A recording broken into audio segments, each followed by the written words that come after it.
All right, Locker Room Philosophers fans, we are here with a heavy hitting episode today with Dan and Christine Sebastian. Lieutenant Dan, he's a firefighter. Christine is his better half, who is much more intelligent. She's a psychologist who deals with first responder mental health. So welcome to both of you. Thank you. And we got Mike D on the other side over here today. Hello. All right, so Dan, we're going to start with you. Talk to us about where you grew up and what you used to do for fun. I grew up in Berkeley, Michigan. Moved to Sterling Heights in fourth grade, I believe. Parents stayed in fourth grade stayed in Sterling Heights until a couple years ago. So east side, west side, if you are familiar with the Metro Detroit area, kind of cross both sides. We got married 16 years ago, right? Confirming with my much better half. I think. Yeah. And our first house was in Berkeley. So went back there and loved the area. And we moved to Bloomfield about 12 years ago. So. You skipped over a lot of your life there. Well, that's just where I lived. What'd you do in school? What'd you do for fun?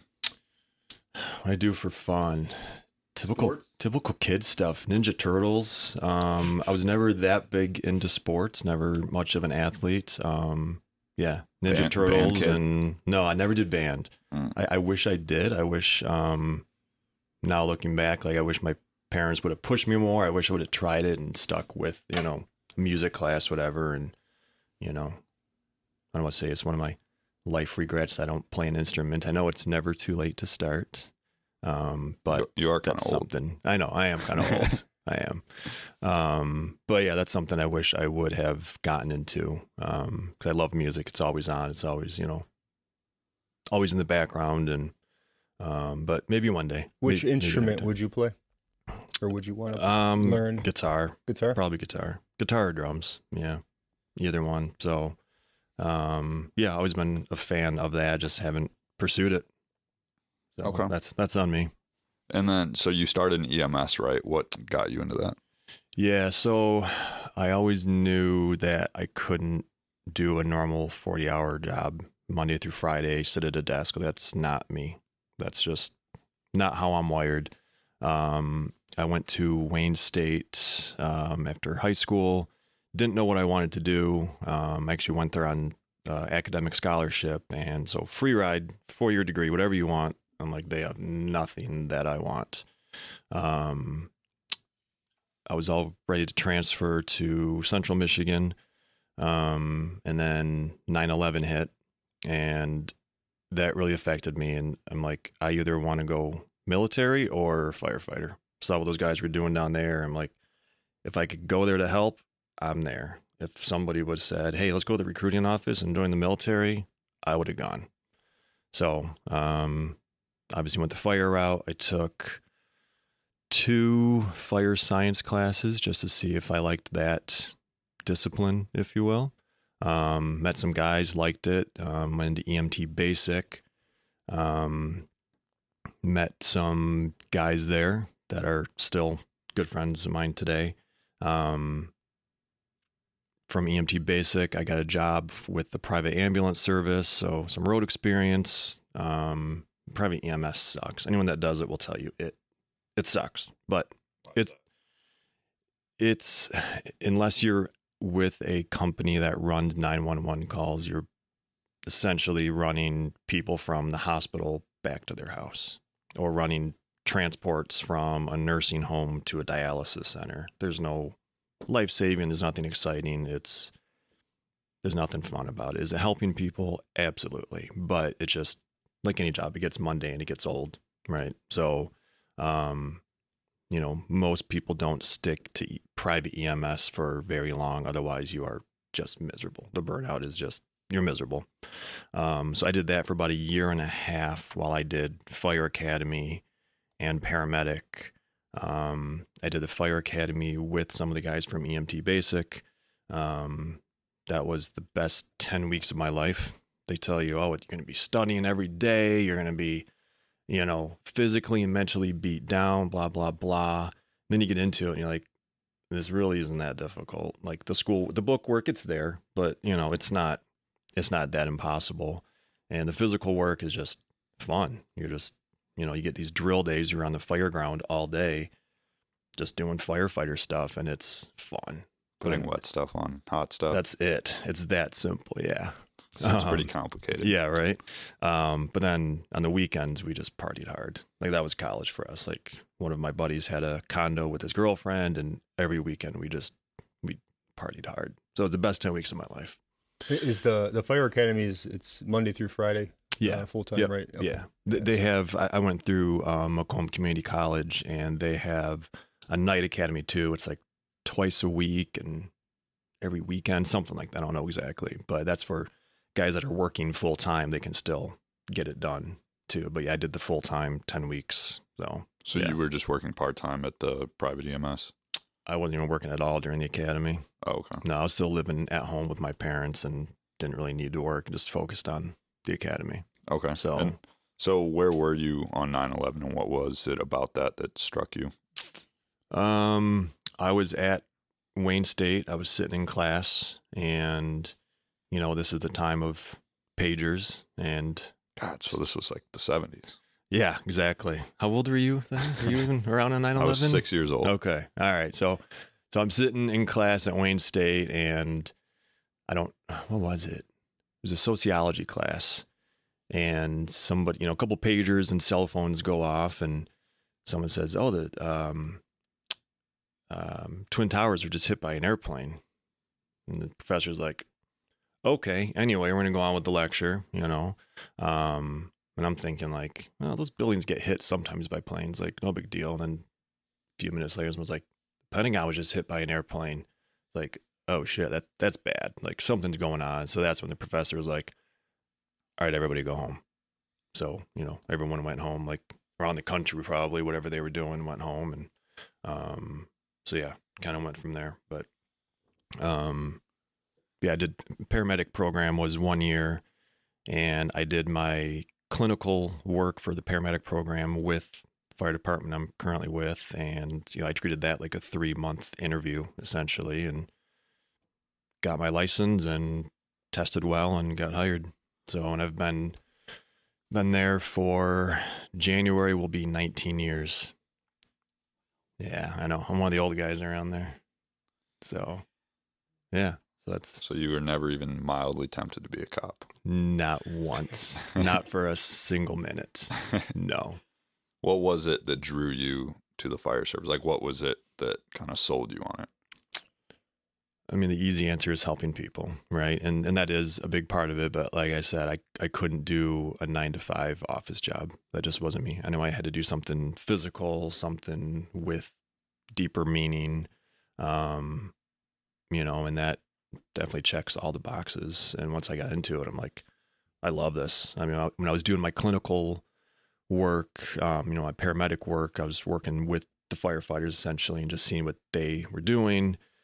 Going from there back to the private EMS world, I'm like, private EMS is so terrible. Like fire, like they have so much more fun, right? Like just everything, the group dynamic, the camaraderie, like that's definitely where I belong. Is there so the EMS providers and then the firefighter paramedics, right? So the paramedics are more 911 calls only, right? So you're not doing any transportation other than 911 calls? Right, correct. And then, so is that why the EMS typically gets more of the transportation? Because they just give the fire departments the 911 calls? Like hospitals will contract with the private EMS. Okay. And I mean, most fire departments now are just too busy to do that kind of stuff. So yeah, I mean, it'd be pretty bad to not be able to respond to someone having a heart attack because you're driving grandma home from the hospital. Right. So. And what percentage are fires, would you say? Not enough. I mean, fires are fun. I don't wish it on anybody. Obviously, I don't want anyone to lose their stuff, but if we don't have a fire for months on end, like we get cranky. Plain and simple, we get cranky. We need that testosterone release, right? So actual fires, I mean, fire calls, I would say, are probably 20% of what we do. Fire call can be open burning. Someone has a bonfire that the neighbor doesn't like, so they're going to call and complain, and we'll go make sure it's legal and safe, and just heroes. Yeah, it's awesome. Fun governors is really what it is. Yeah, for those calls. Wires down, gas leak, stuff like that all counts as a fire run. So do a lot of lift assist, citizen assist. So somebody falls and they can't get themselves up, so we go and pick them up and we're on our way. And sometimes I'm like, what did people do 30 years ago when fire departments didn't do this? Like, how did people get off the ground? They just stayed there. They just stayed there. They either had better family support or they were in better shape. I think better shape too. Part of it, yeah. The farther you go back, it's like better physical shape, better, just health in general, right? Slimmer. Yep. Oh yeah. I think definitely seeing that. Those factor in for sure. So those calls, they can get frustrating. I mean, they're easy, they're thoughtless. You don't have to wake up for them, really, mentally wake up for them. But that is, it's the mundane calls like that over and over years kind of wear on you, and within the fire service is behavioral health is a big topic right now. We're finally addressing it, that it is a problem, right? We see like super traumatic calls, and PTSD is a very real thing in police and fire worlds. It's actually a higher percentage PTSD in first responders than the military, believe it or not. So that's a combination of those traumatic calls. I mean, traumatic call can be anything. Really, anything can be a trigger. We see death all the time, whether it's old person CPR, whether it's suicides, car accidents, like that's going to wear on you over the years. But also the day-to-day mundane, just to be honest, bullshit calls that can wear on you too. So it's kind of a combination of the both. And we're finally culturally recognizing that and starting to get better help and tools and resources to address that problem. Yeah, there's a couple of studies I was checking out too around it, and there's one statistic that came out. They said that 69% of the EMS, this is EMS providers, not even paramedic firefighters necessarily. They're saying that the time between experiencing a traumatic event and going back to work is way too short. There's like no time to process it, to step back and deal with that. So I don't know if that's something that, because like all your training, your first line of defense, the first one in an emergency situation, something that could, the details and everything could be changing throughout the situation, right? It's just, you're the first one in there and you have all this training physically and around like the thing to put the training in around, but then, is there training around the behavioral part of it, the mental part of it? Maybe there's more awareness now, and that's Christine does a lot of work. We'll talk to her about it, but it's just like, okay, we're focused on the physical aspect and what needs to be done to address the emergency, whether it's being a police officer, being a firefighter, and what that emergency is. And then it's like, okay, we're getting this stuff handled, but then how's the person doing? Right. And do they go right back to work that same day?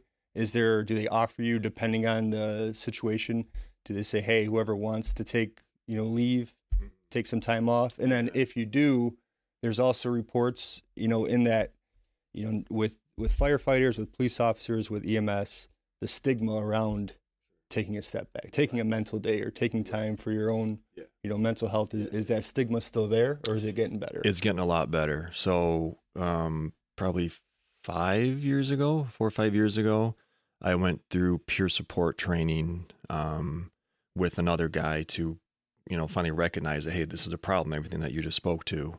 Part of the protocol that's been proven to work and reduce PTSD, after a traumatic call, that crew is pulled out of service. So you're not worried about going on another call right away. A peer support team member will come in and basically do a defusing.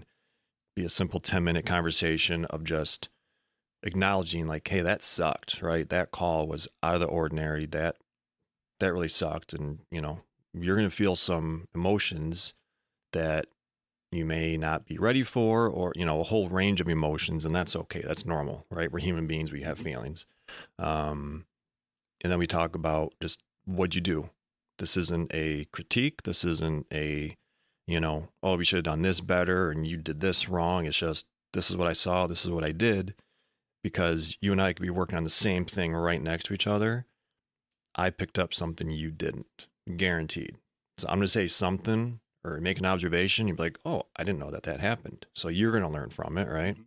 So just doing that just helps the whole crew process what they went through. And then it's, you know, it's a reminder of healthy habits, right? Like, don't go home and slam a bunch of beers. Like, stick to your routine, exercise, talk about it with someone if you need to. Here's some resources, call a peer support member. And then, you know, we'll ask them, like, are you okay staying at work or do you want to go home? Most of the time, guys want to stay at work. It's our support network. That's our brothers. That's our sisters. We just went through it. This is normal stuff for us. So, you know, a lot of people can go home and don't have a spouse that understands what they're going through, or they might have nobody at home. You don't want someone going home after that, after seeing a horrific death and doing who knows what, you know? So most of the time that is sufficient to kind of get them moving past it and help to process.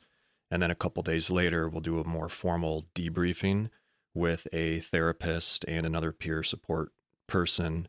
And that's a deep dive. That's the same thing. What'd you see? What'd you do? Also, how are you feeling? Like once you get off autopilot and you're thinking about it, like, what are you thinking about?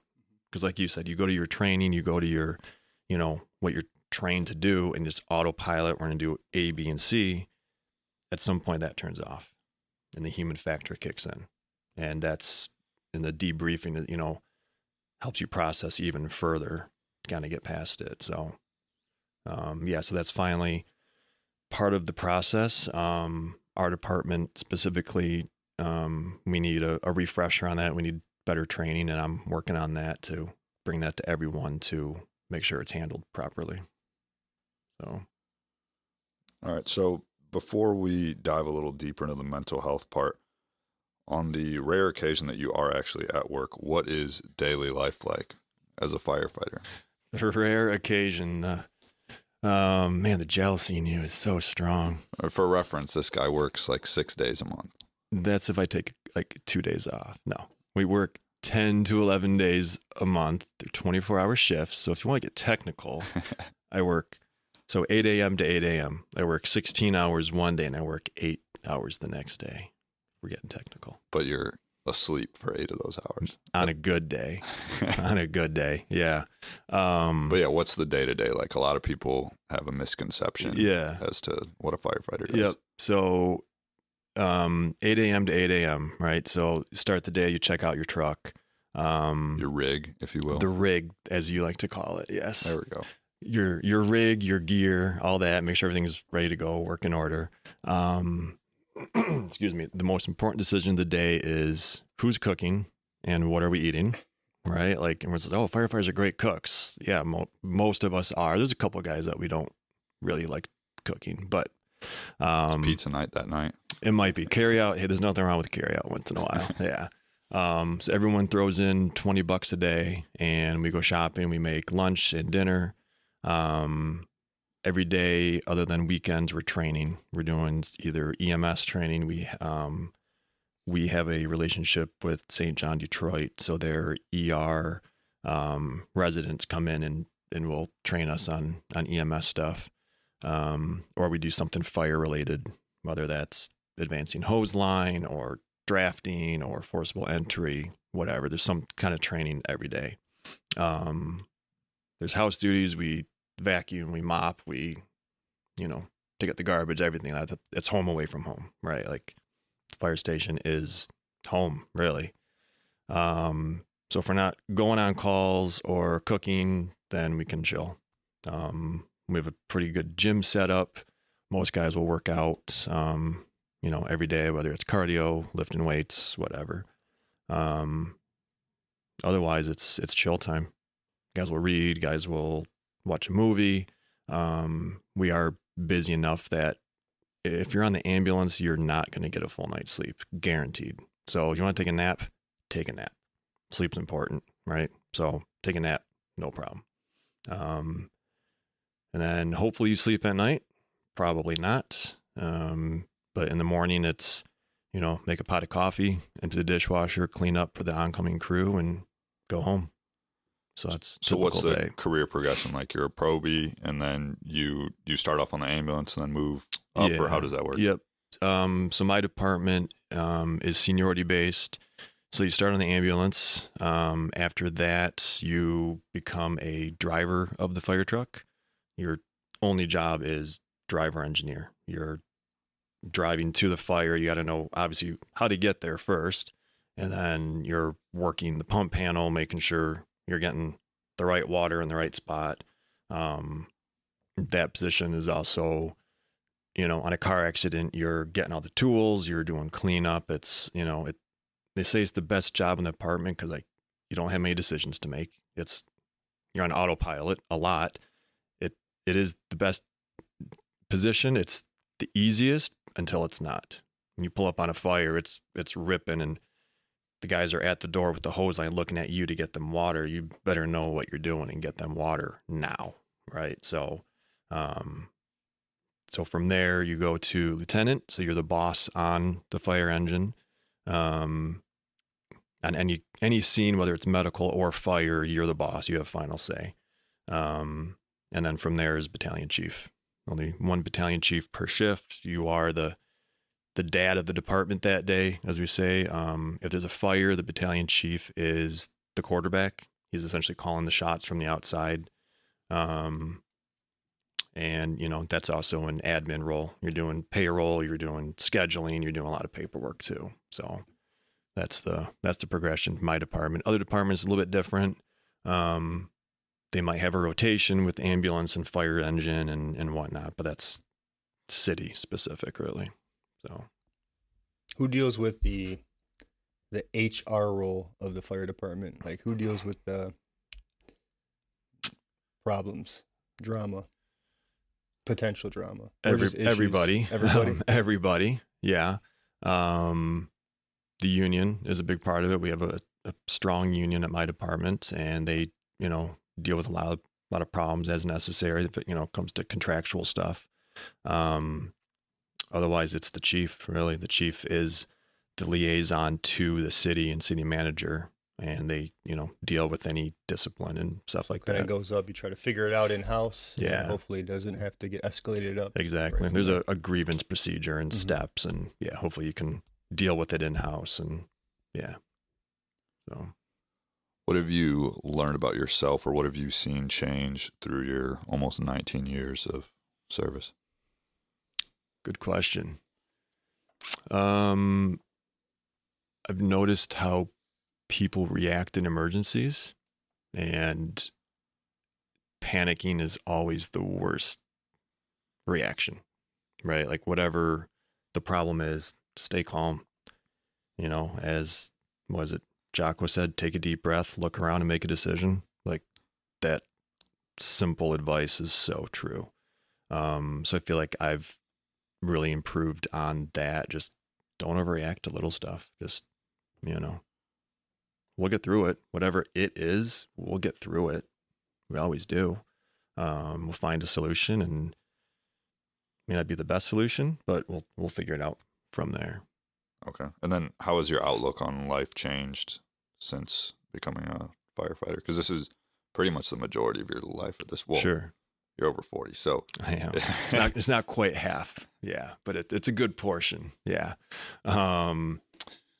made me more thankful. Just everyday life, we see death a lot. We see people at the end of their life a lot, and so I'm thankful to be healthy and relatively young, and it's helped me make better decisions health-wise, physical and mental health. Just I see how people live day to day in the conditions of their house and just their family dynamic or lack thereof, and just being, working to be healthier, happier, more grateful.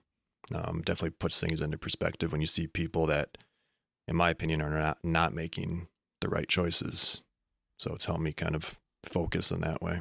Perspective is important too. Exactly. Like you said, being thankful, giving you the gratitude, and being able to appreciate what you have, and Right. like the blessing it is. No doubt. Waking up every day. Yeah. That's important. Yeah. Very important. And recognizing that and being thankful and, trying to pass it on to our kids now. Like every night we say prayers, like, all right, what are you thankful for today? It's usually the dog. That's okay. And that's okay. That's okay. Yeah. Absolutely. Once in a while, it's just like, life. Yep. Okay, go to sleep. Cool. Good answer. But it's hopefully the habit of doing it though, right? it's getting them thinking. Yeah, absolutely. Yeah, it's getting them thinking. So Absolutely. yeah, every once in a while they'll come up with something a little bit better. But yeah. What have you seen changed in the profession over the course of your career? It seems like lately we are going on younger and younger people on medical calls. Mm-hmm. We had the other day had a 32-year-old call because he threw up. Who gives a shit? Have you never thrown up in your 32 years of life? Like, why is that a 911 call? So it's just people are becoming more helpless and relying on The government us to and solve the problem. they know we have to show up, and they are, and that's really frustrating. It really is. So that's been a change. People don't want to help themselves, want to work towards it, so that's really frustrating. In the profession, when I was trying to get hired, so it's a testing process. You apply, you have all the credentials, cool. You take a written test. If you do well enough, you get an interview, and then they score you and rank you, and there's a list. When I was trying to get hired, I was in a room with 200 other people for one spot on a department. It's so very cutthroat. I think I interviewed or tested and interviewed at 15, 16 departments, something like that. Now you'll get 30 people apply for a job. 20 of them are credentialed properly. Let's say those 20 actually test, 12 of them will pass. And that, so like there's not nearly as many people want to go into the profession. And as a result, he's not getting the same quality candidates either. So you really got to weed them out and, train them properly. And, that's just not our department. That's probably countrywide. That's nationwide, definitely in Michigan, but probably nationwide, just not as many people want to go into the profession. So that's a big change that we've had. Why do you think that is? I think reduction in benefits is a big part of it. How do cities want to save money? Well, let's, pay the guys less or less benefits and health insurance and all that, pension hits. It used to be, all right, you're going to give us 25 or 30 years. You're going to retire with a good pension, health care for life, all that. Like you're guaranteed to be taken care of, right? Like I know I'm not going to get rich doing this job, but in retirement, just take care of me. That's all I'm asking. Now they're cutting away at that and whittling that away. So what's the benefit of going into this profession that can kill you, right? You're not going to take care of me in retirement. I don't want that. So I think that's part of it. I think another part is just work ethic in general. I mean, people don't want to get their hands dirty. They don't want to struggle and, work hard physically. And so they rather sit at a computer. Mm-hmm. So how have you noticed mental health impacting you over your career? You've already kind of covered that now the profession is addressing it more and seeing that mental health is an issue, but in terms of your own mental health and how you've addressed it, how have you seen that change? Obviously, being married to a psychologist probably helps a little bit. But. That helps for sure. Yeah. So I've always had a good support system at home, thank God. And I know I'm very fortunate, and a lot of people don't have that. Just being part of the peer support team has made me more aware of myself and kind of look at myself. And about a year and a half ago, maybe, I decided to start talking to a therapist, and she's trauma trained and works with veterans and all that, and diagnosed me with PTSD and kind of addressed that. And that was good. That was very beneficial. And I saw a big benefit from doing that. So just being aware of it and kind of calling out myself has been positive. So, and I've been able to help others at work too. Like I'm speaking freely about it. It used to be, like you said, stigma and all that, and you want to hide that stuff. I was like, no, fuck that. Why are we hiding it? Like a lot of people deal with different stuff, whether it's PTSD or not. Let's talk about it. The whole point of all this, just be happy, be healthy. Speaking of PTSD, like in firefighters and police officers, there's more suicides per year than line of duty deaths. That's a problem. Mm-hmm. That's a huge problem. So if we can do anything to start decreasing that number, acknowledging it and decreasing it, cool. That's why we're here. That's all we're trying to do here. Do you tend to see a generational difference between those that are more accepting of reaching out and going the mental health route? Like the people that are more senior to you, those like 25, 30-year guys versus the newer people? Yes. Our most senior people are open to it. After a training we had a year or two ago, we're just talking about it. Like we've had, I think, 7 or 8 guys reach out to myself or another peer support guy saying, hey, I get that rattled me and I think I need some help. So who do you recommend I go talk to? Like, cool, man. I'm glad you're reaching out, no shame there. And that is some of the senior guys too. The younger guys that, guys only a couple years on, they're very accepting of it. You get a couple guys that'll, laugh it off or do whatever. And there's always going to be someone that's going to dismiss it. It can't be 100% buy-in. It never will be. But that's part in of the general, stigma. exactly. Yeah. And I think the awareness, like to your point before, you having the awareness around it, and then also bringing the awareness to other people and making them okay with coming forward. So it's like your response, if they're coming forward, whether it's something that you personally would be affected by or not, but somebody's coming to you with an issue, something that happened, and just your response to it. I think that's huge, because if you have, like you said, even if it's playful, right? Because like especially guys, like we mess around and give each other a hard time, and even if it's playful, that could just be enough to where they don't want to talk anymore about it, right? Even if it is from that kind of standpoint. But so I think the awareness, and then just having the response that you did around it, like thank you for coming, let's talk about it, right? Like let's help you out. That's huge. That'll help. I think that'll help kind of take away the stigma a little bit more, to where people are not gonna. I know people that have been on a job for longer, probably a little harder for them to come to grips with like doing this, talking, than younger guys, possibly, maybe. But we'll see. But I just think the whole awareness and like the approach of how you're handling somebody coming forward is Right. very big. Yeah. And very important. confidentiality is a big part of it. Yep. Absolutely.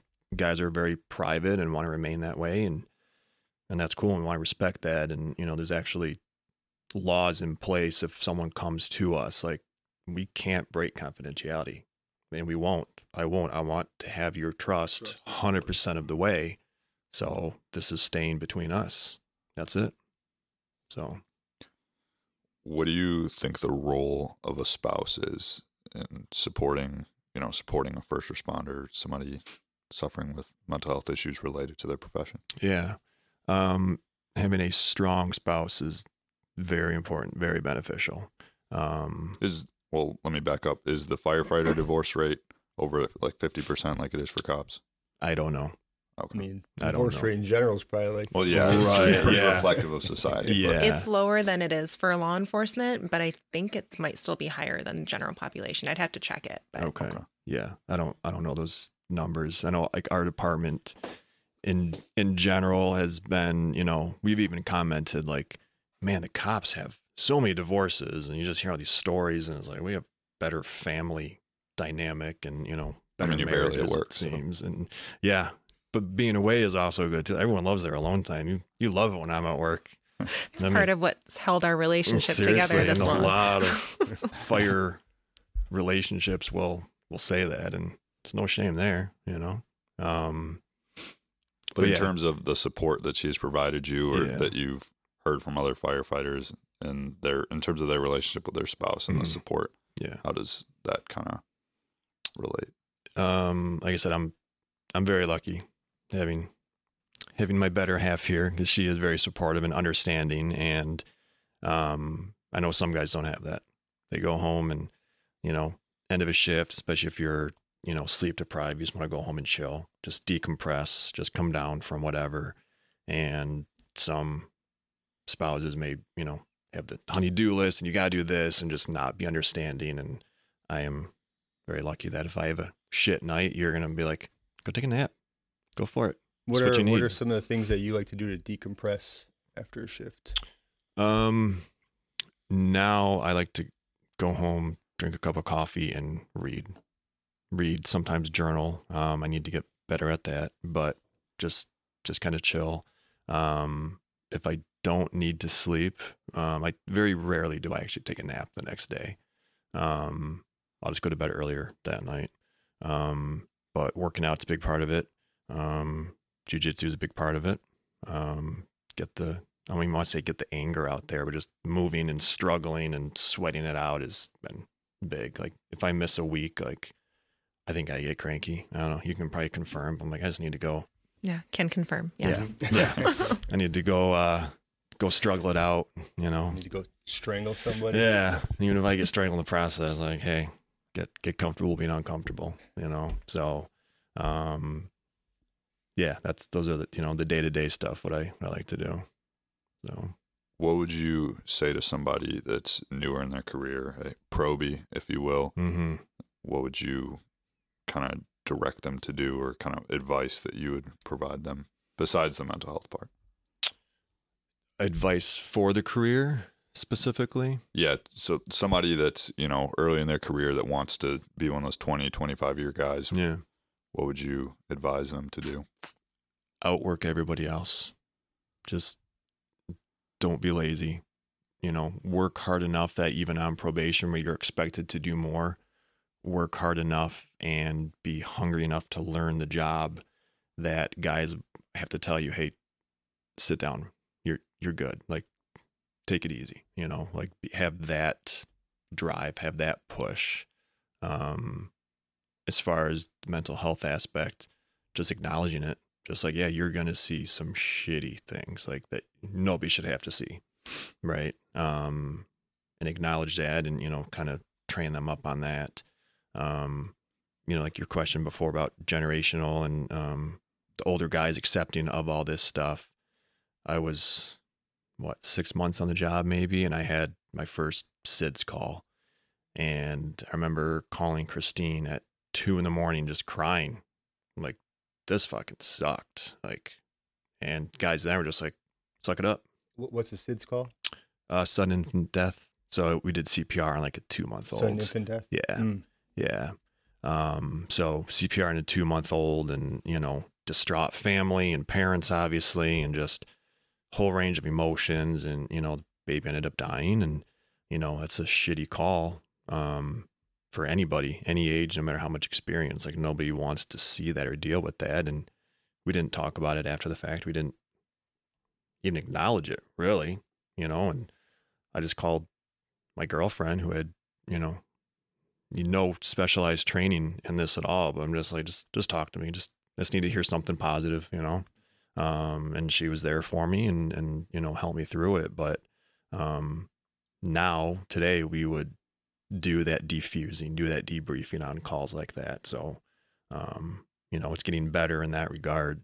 So, is it just an automatic thing where if a call meets a certain threshold that it's just, all right, this truck or whatever is getting taken offline? And yeah, okay. Pretty much. Yeah. We have a list in our protocol, of certain criteria, but it's not a exhaustive list. If there's something that just really hits everybody, like, it's okay to pull them all out of service and do the defusing, just, you know, a half-hour break just to talk about it. And, they don't all require a further debriefing.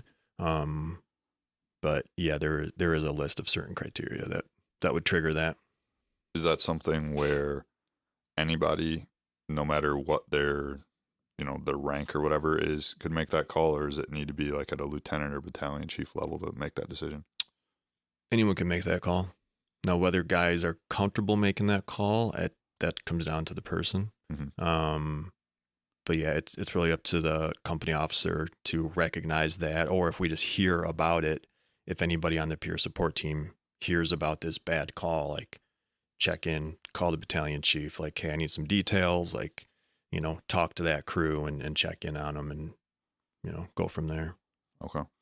And you've got two well, of course they're two because they're twins, but you've got twin boys. Would you encourage them to become firefighter paramedics? Great question. I'll encourage them to do whatever they want. I'm not going to push them into this profession. Would you push them away from the profession?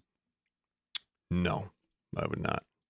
It's been rewarding for me personally. It's still a great career choice. Even if benefits are being cut, I mean, they're coming back now, thankfully, but that's always going to be a push and pull kind of thing, I think it opens doors for a lot of opportunities to go into this line of work. So if that's something that they want to pursue, cool, I got you. And if you don't, no problem. If they wanted to be cops. I knew that was next. I'm going to say no. Say all the cops that I know always say, I should have been a firefighter. You'll never hear a firefighter say, man, I wish I was a cop. Very true. I know a couple of cops that were firefighters before, but really? I don't know if they were, well, actually, yeah, like Highland Park, and they were actual firefighters, not just volunteer. But okay. Yeah. I know a couple. Yeah. Well, it's definitely not as many. It's not the norm. Other way around. It's not the norm. Yeah. Yeah. We have a lot more fun, and, yeah, there's 1,000 reasons to be a firefighter instead of a cop. So, yeah. But if they truly want to be a cop, of course I'm going to support them. But I'd be like, you sure about that? I don't know. So, yeah, we'll see what happens. All right, now to the more intelligent half of this conversation. Indeed. Christine, where did you grow up and what did you do for fun? I grew up here in Michigan. Been in Michigan my whole life. I'm a West Sider. Well, I guess we're both kind of like in that middle ground, but I grew up near Walled Lake. And my parents were immigrants, both Iraqi, and they ended up moving to Nigeria to start their family and start business, and then ended up moving here where I was born. So I'm first generation American. And my childhood was, I had friends and had fun times and, sucky times. And that's just part of growing up, right?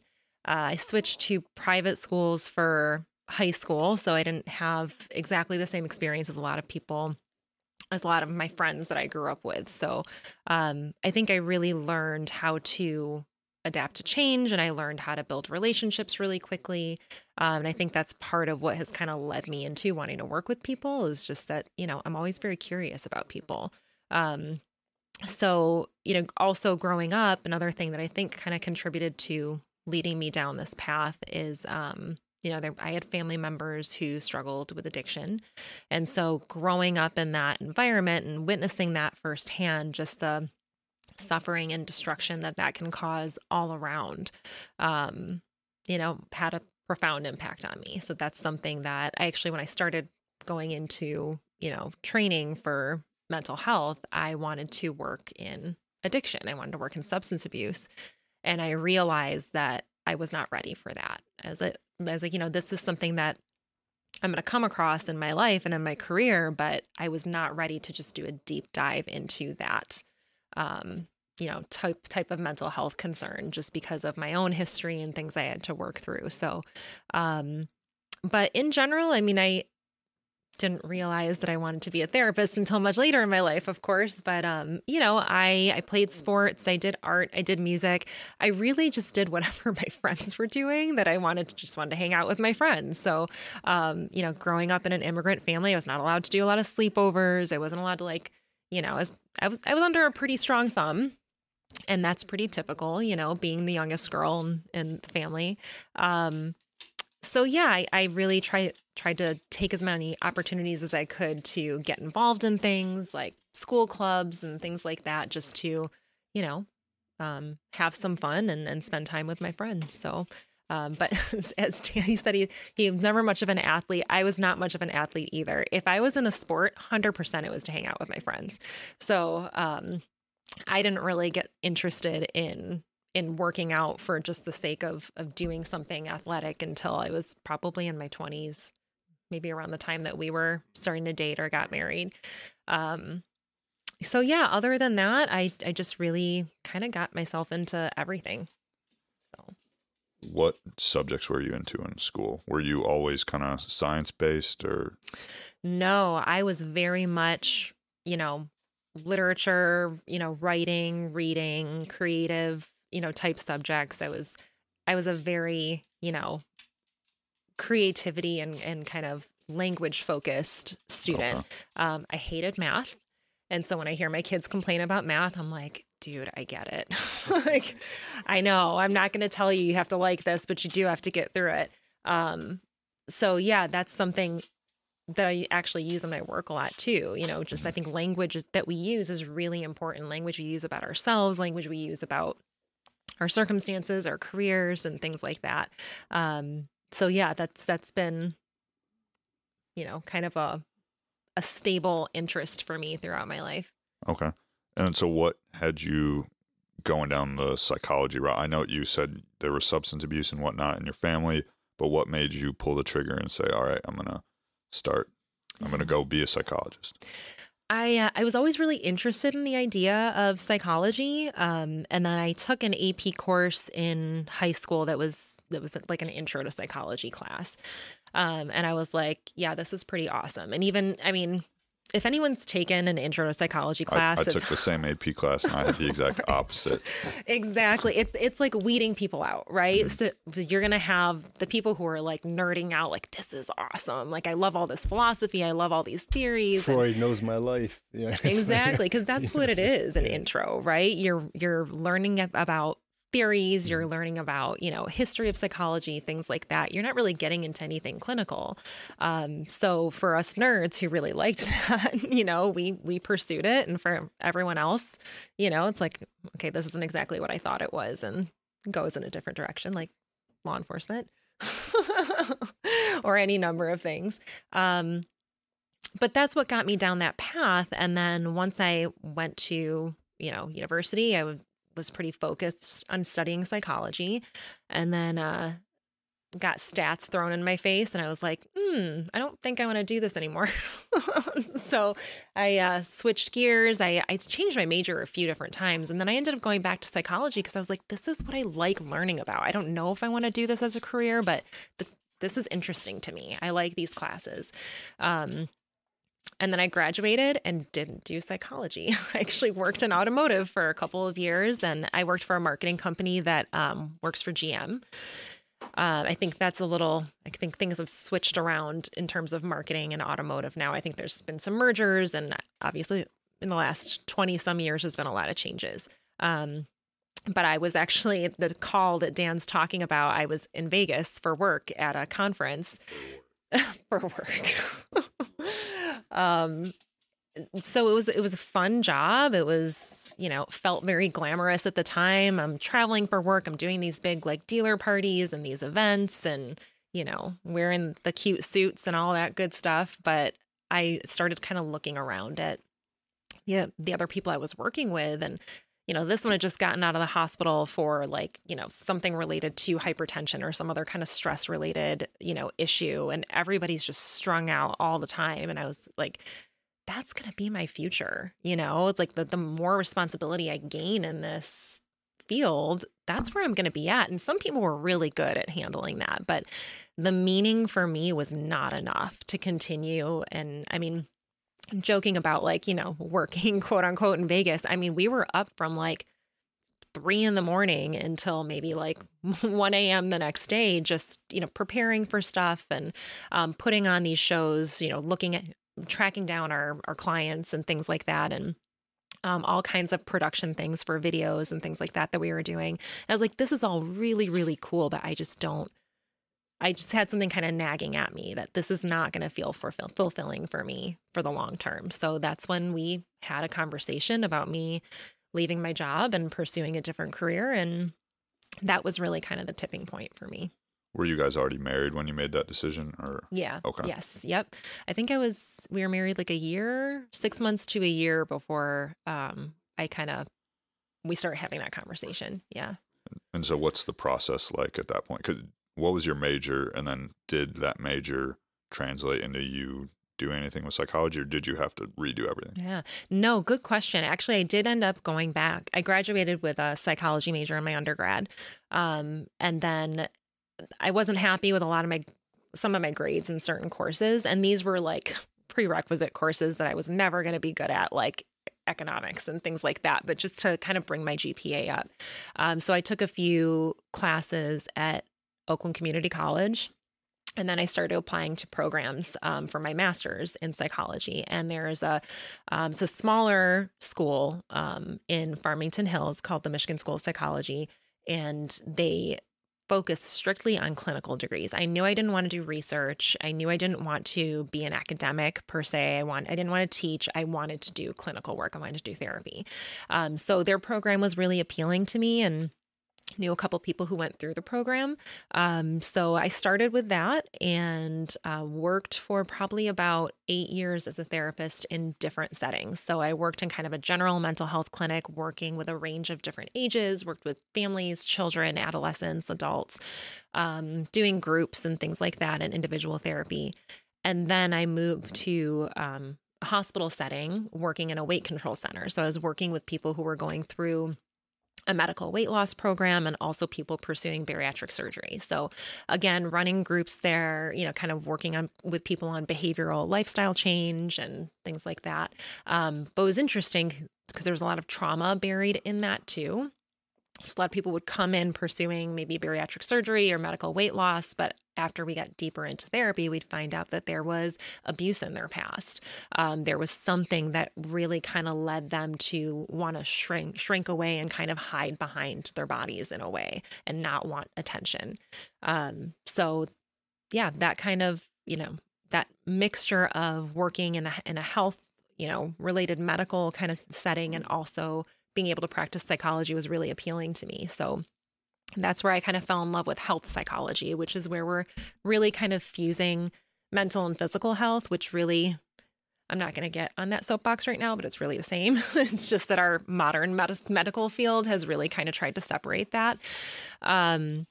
So yeah, that's when I really kind of fell in love with health psychology. And then I worked in a private practice for a while, and then had a moment of temporary insanity where I was like, let's go back to school. Let's just do this for 4 more years. No, you were waiting for the perfect time to go back to school. I'm like, there is no perfect time. Just do it.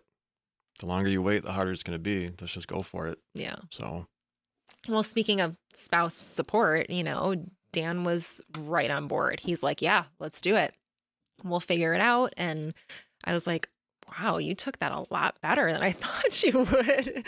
And yeah, then that we just kind of started down that path, and it's been rough the last 5 years. And ended up extending my grad program because of the pandemic. I took some time, to stay home with the kids when they were doing remote learning. I knew it was just I couldn't have all that on my plate and do it all well. So yeah, that the last 5 years have been a lot. Dan was very generous talking about what a strong, supportive wife I am. I'm not always like that. It's a bumpy road. When you have 2 people who are in stressful professions or stressful circumstances, there's going to be some clash, and there's going to be, there's this misconception that mental health professionals, that we have all our shit together. we don't, we get stressed out. We lose our cool sometimes. We have periods of time where, we have that imposter syndrome. Oh, I know. Me too. Yeah. Imposter syndrome. I know. See, I mean, it's look. triggering. So yeah, it's, as mental health professionals, we are carrying the weight of other people's, obviously, emotions and problems. And we have to be really diligent about caring for ourselves and recovering from that. And at the same time, we all have our limit. So, I think Dan and I are pretty good about recognizing when the other person needs that time or needs to, take a break or get help or whatever it is, and we can have an open conversation. It's not always a fun conversation, but we can have the conversation. So, yeah. So were you always interested in first responder behavioral health, or was it seeing kind of how he was dealing with his profession that inspired you to go down that specialty? Yeah. What's interesting is, anyone who either is a first responder or loves a first responder knows that they're not going to come home and tell you all the gory details of what they've experienced, right? They're going to come home and they're going to be a little off. And, depending on how you take that, you might take it personally, you might be understanding or whatever it is. So I didn't really see a lot of what Dan was going through internally. But we just had a lot of conversations about what was going on at the department, about just general conversations about, firefighter mental health specifically. And that's what really led me to see that there's really not no one, but there are not a lot of clinicians that specialize in this. And what better way to bring meaning into my work than to serve this population?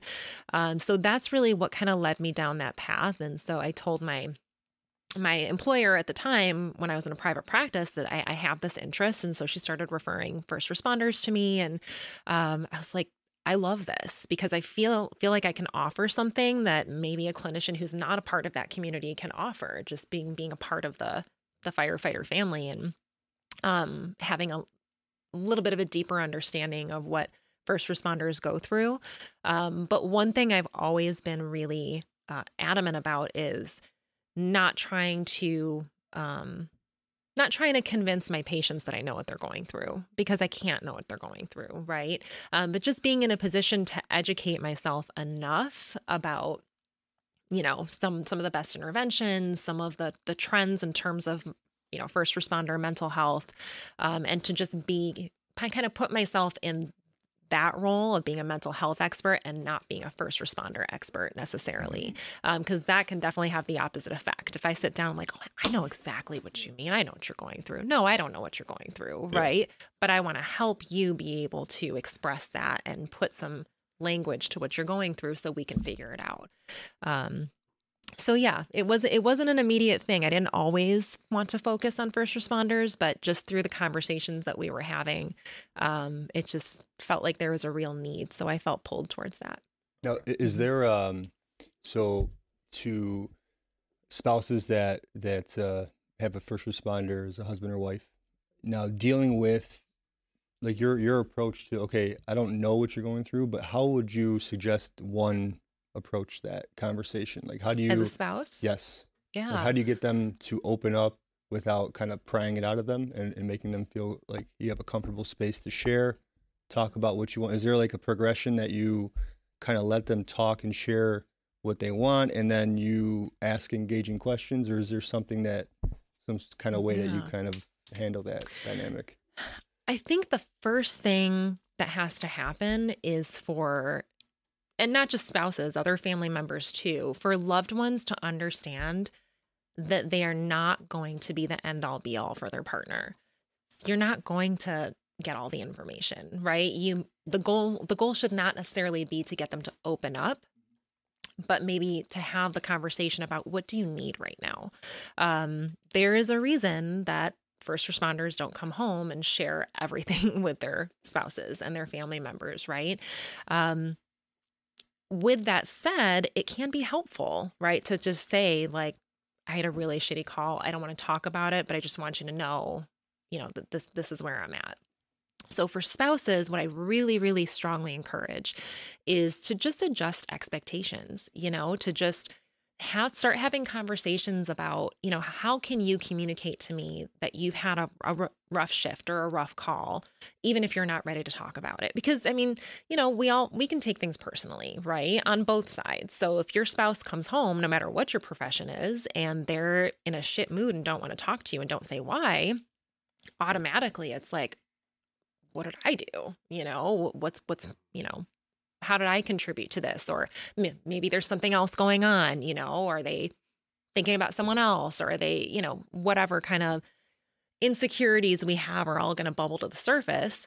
But just a simple phrase like, it was a really rough shift. I just need a little space and then, I can talk. So it's more about establishing what that communication looks like rather than getting your spouse to open up and share all the details, if that makes sense. Mm-hmm. Absolutely. Because I feel like I have one of my friends, his wife we were talking around this, and his wife kind of said the same thing. Like she addressed it where she would try to like force him to talk about the thing that was going on, whatever it was, but he wasn't in that space to where he wanted to talk about it. And that caused more friction for the relationship at the time, because then it's just like him versus her in a way where that's not what it's about. So I like that, like what you're saying, just finding out like, hey, Dan comes home and I had a really shitty call, not feeling my best right now, don't want to talk about it right now, but at least that's where he's at. He knows that's where he's at. And I think that awareness alone is healing and helpful. Yeah. Sometimes just keeping that door open, Mm-hmm. like I don't know what you're going through, but I just want you to know I'm not afraid of whatever you want to share, but also standing by that and knowing that if you can't handle those gory details, don't make that offer, but there's also, the option of saying, hey, I know you've been going through a lot of rough calls. I don't want to push anything on you, but I did some research. Here's a couple numbers that you can call if and when you're ready, So it's really just about making those conversations something that are more common, more regular, rather than waiting till everything goes to shit and then being like, okay, I guess we have to fix this now, But the best person to support your spouse might not be you. And it's sometimes a difficult pill to swallow. Some spouses might hear that and feel really relieved, like, okay, I don't have to be that one support. And some spouses might hear that and they might be, having a really hard time accepting it because some people really want that deep connection that means I'm the end all be all. That's not always healthy. Mm-hmm. So yeah, would be the most important points that I would communicate to a spouse is adjust your expectations and also just accept that you might not be the best person to help your spouse through whatever they're going through. Right. I mean, I joke that I'm your lifelong project, right? But like, I don't come to you with those problems. Like, I want a partner, not a psychologist living at home. There's a difference. There's a division there. And so, just more to that point. And then sometimes that might, you can't take offense to that if that was the case too, right? So it's like, right. To your point, if they come home and it's like, hey, I don't really want to open up about certain things to you, and to your point, it's like, don't take it personal to where you get offended and, will seek the help that you need, go to the right person that you need. And that helps like the whole dynamic, right? Yeah. I can tell when she turns on the psychology switch once in a while, but it's rare. Like, okay, I see where this is going. Okay, that's cool. But in general, you're pretty good about not going there. Right. So. Well, and there's this, there's so many misconceptions about psychologists. I don't even want to get into all of them. But one of them is that we're constantly analyzing people. You meet a new person and you tell them what you do and they're like, oh no, are you analyzing me? And I'm like, what makes you think I've given enough of a shit about you to analyze you? I don't have time for that. Right. I'm not on the clock right now, you know? I do give a shit about you. Oh, thanks. But at the same time, I'm not coming home and wanting to continue work, right? But at the same time, if I have something I can contribute that can be helpful, I would want to do For that. sure. For sure. But I do remember when we had that conversation about you seeing a therapist, I just said, you know what? I just want you to know that if you ever want to talk about your experiences in therapy, I'm here, but I'm never going to ask you. I don't want to intrude on that part of your life because that for you is a sacred space. That's where, you can share whatever it is that you can't share with me. So just again, it's all about opening that door to communication and not forcing it. Mm-hmm. What's unique about first responder mental health versus the other mental health issues you've seen in your clinical experience? Yeah. A lot. I mean, I think the most commonly addressed thing is the trauma, right? I mean, first responders their specialization is trauma, right? We wouldn't have first responders if we didn't have traumatic events or critical incidents. So that is a big part of the focus is just, I've worked with veterans also, and you work with veterans and they've usually got maybe one or two key, what we call index events in terms of trauma. And you work with a first responder and they might have 8, 10 critical, index events that they've been through, or they may have, just one, but then every other call that they have that's similar to that is just kind of compounding it or reminding them of it. So what's unique with first responders is we're not seeing them after the trauma is over, unless they're seeing someone who's retired, right? We're seeing someone who's still going into that work all the time. So it's less about, let's resolve this one, not resolve, but let's process this one traumatic event.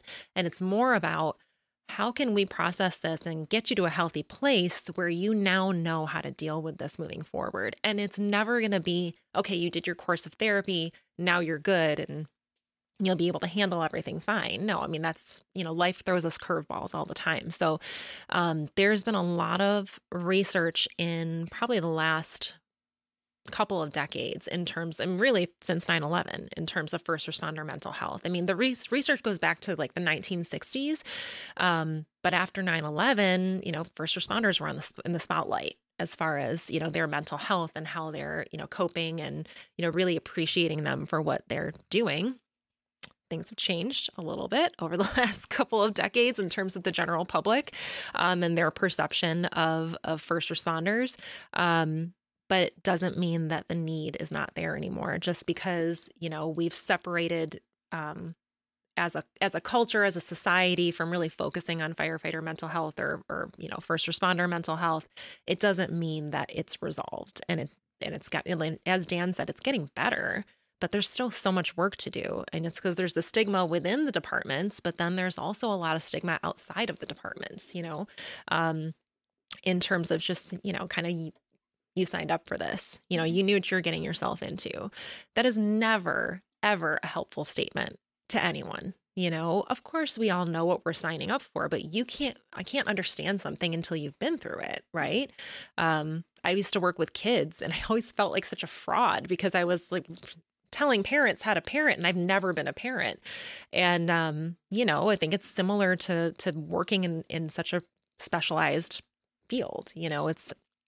I can't understand what you're going through because I've never been through it. So just a little, public service statement, just don't ever tell someone that they signed up for it or they should have known what they're getting themselves into because you can't possibly know 100% until you experience it.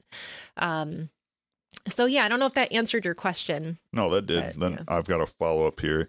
Have you seen differences between firefighter mental health, cop mental health, and then EMS? I'll be honest, I haven't worked with a lot of EMS outside of fire. But in terms of firefighters and law enforcement, there are a lot of similarities, but I also think that there's a huge difference in public perception also, and that adds to that occupational stress too. So I know you guys we're joking back and forth about, cops versus firefighters. It's such a privilege to actually see you two interact because, you have such a good rapport. But, just really understanding that it's not always about the trauma. There is a huge difference between running into a burning building and having bullets fly through your, past your head. That's what I'm trying to say. That's a big difference in terms of experience and how you carry that, it is a choice to go and approach an emergency, right? But, with fire, you're probably going to have a lot of things that are going to happen that are unexpected on a fire scene. But at the same time, you probably have a protocol that you go through. With law enforcement, it's very similar. You train for the worst possible scenario, and what happens in the crisis is you use what you have trained, right? The wild card is that you have someone attacking you back, oftentimes in law enforcement. So that's going to be a very different thing to process. At the same time, there's longer shifts with fire service. So the occupational stressors are going to be a little bit different. So I think that there's a lot of overlap, but there are definitely some big differences in terms of how we might approach treatment. So generally with trauma treatment, and I might be getting way too far into the weeds here, so just stop me if I'm skipping over another question. But with trauma treatment in general, we're focusing on an index event, right? So usually one event or one type of event. And what we do first is we work on emotion regulation. So we're not even going to get into talking about this event until we're sure that you can be able to regulate your emotions, to calm yourself, to center yourself. And then we'll get into that exposure, right? That can look very different depending on what kind of trauma you're experiencing. If you're experiencing interpersonal trauma, like conflict or combat, that's going to look a lot different than if you're experiencing like a natural disaster. All of them include a loss of control and maybe a feeling of shame, whatever it is that comes up for you. But it is going to be a little bit different in terms of what the focus is and how each person deals with it. Is there a way, like for instance with Dan, is there a way that, like when you mentioned that a traumatic experience happens, before you kind of get into talking about that, or the regulation part, like regulating the emotions, is there something that you help Dan with, or maybe Dan, is there something that you use to kind of like, okay, this is happening, I have the awareness of this trauma and this kind of going through my body, right? And then like something that you can kind of help regulate yourself back to like some kind of center point. Like during the incident itself. Yeah, like when something happens that, however long it takes you to kind of realize that you're in this space, but is there like something that's like, okay, this is kind of what I do to regulate and kind of bring things back. Okay, now this is the situation. Now I can kind of unpack it. Yeah. Not consciously. Okay. We really do go on autopilot. Just go to your training, there's a job to be done. You have to do it. And just tell myself like there will be time after this to process it. Right. Even, something that all first responders and all disciplines were good at, or you should be good at, no matter how bad it is, like shit hits the fan. On the inside, you can be panicking. Like, I don't know what to do. This is bad. This is like, oh my God. But on the exterior, you have to look composed and in control, and because it's contagious. If we're panicking, everyone's going to panic. Yeah. Half the battle is just dealing with family on a lot of these calls. If we're losing it, they've lost it. They've beyond lost it. A lot of times they already have lost it. They're looking to us, just, all right, we got it, So sometimes you just got to put on that face, like, easy, this is no big deal. You can deal with it later. There's time later to deal with it. So. Yeah, I agree. I mean, that's been, I spent the last few years working on my dissertation, which was focused on firefighter mental health, and trauma is a part of that I was doing my research on. And, we would talk about how, there's different diagnostic criteria for PTSD or trauma-related disorders. And one of them is what we call dissociation, which can look very different on everyone. But generally speaking, it's kind of a way of separating your consciousness from the experience. And with firefighters and other types of, public safety, so not just first responders, but military as well, there is that tendency to, like you said, go on autopilot. And that's actually very functional. So it's tricky working with first responders because from working with veterans, I might want to address that, and get them to find a way to handle those experiences a little bit better. So we're working on kind of fusing the traumatic event with their experience of it rather than dissociating and separating, right? With first responders, that's tricky because that ability to kind of go on autopilot or to dissociate in that moment, that's actually very functional. That's how you can get through a scene and do your job. It's required. Right? It's required. It's required, plain and simple. So when it becomes a problem is when it's never addressed, when that recovery never happens, when you go home and jump right into distractions or, start drinking or using substances to try to, calm yourself down. So that's when it becomes a problem. And it's a tricky balance, trying to figure out, okay, what is your protocol going to be? And it's going to look a little different for everyone. So for some people, it might be coming home and grabbing your cup of coffee and having your space to just read and relax. For other people, it might be talking about the experience. For other people, it might be just getting out and doing something physical. So whatever is your personal protocol for how you deal with that, and also having the understanding that sometimes your protocol is going to fail. So you have to have some different tools available to you because you might get a call where you can't shake it and your protocol for how you care for yourself is just not going to work that day. So having some different options in terms of how you recover, which is going to look a little different for everyone.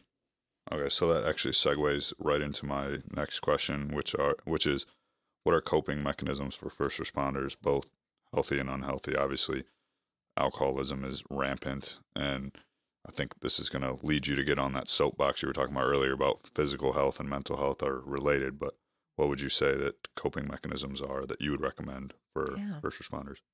Yeah, you're absolutely right. So substance abuse is obviously a common unhealthy coping mechanism, but it's not the only one. So that's the one I think that we can look at and say, all right, we know that's bad. That's not going to help you. But people have other ways of dealing with their trauma and their stress that are really, maladaptive, but are not as obvious. So maybe getting aggressive or angry or starting to lash out on whether it's family members or random people that they don't even know, just to be able to get that aggression out somehow.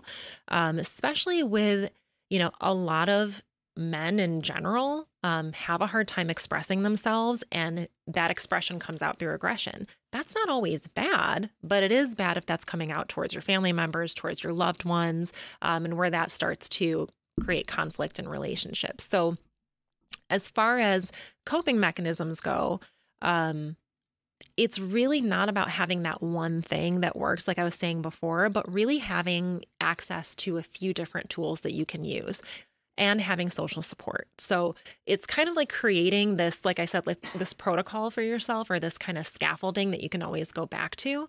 It's just like having your self-care routine. Like if you wake up in the morning, maybe you meditate, maybe you exercise, hopefully you're having a healthy breakfast or, whatever it is to get yourself set for the day. That's something you can always go back to that's going to center you, right? But some days that might not work for you, and it takes extra discipline to be able to do that.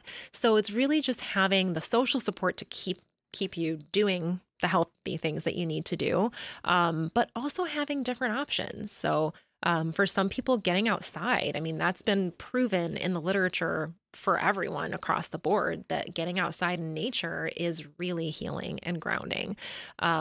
In our great state here, that's not always something that seems very appealing, like mid-January or February, but it is still something that's encouraged and that's really healing. So having a good social support system, not necessarily to talk about it exactly what you've been through, but just to have that support. Hey, I need someone to sit with. I need someone to walk with. I need someone to work out with.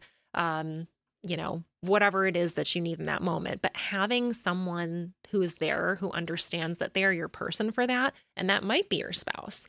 That might be someone you beat up at jiu-jitsu. That might be, somebody who's like a neighbor who you can grab lunch with or something like that. Maybe a combination of them all sometimes, right? Yeah, exactly. So having that social support is really important. Having a way that you can express what you're feeling. So whether that's through journaling, whether that's through talking to a therapist, sometimes meditation can be a great way to process. I think a common misconception about meditation is that you have to completely clear your head.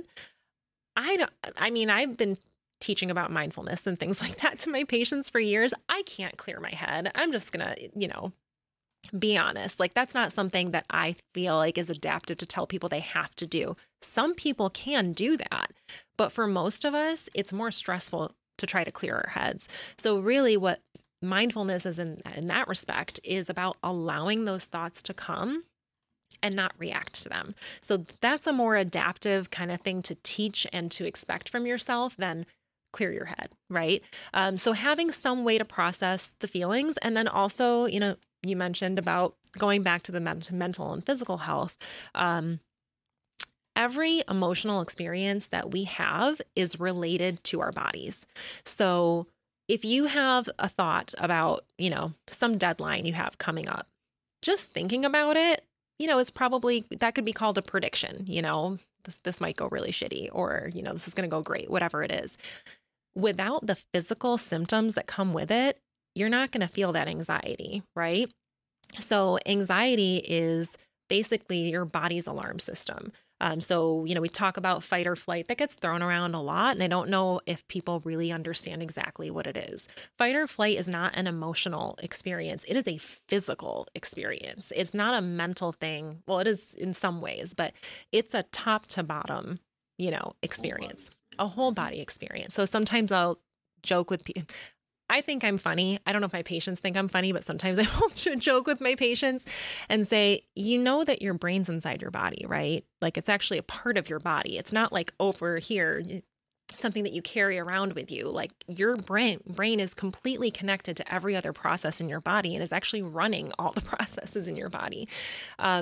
So to focus on mental health without addressing physical health is really not effective, There are some therapies that we call cognitive therapies that really are more focused on the thoughts, right? And the experiences that you're going through mentally.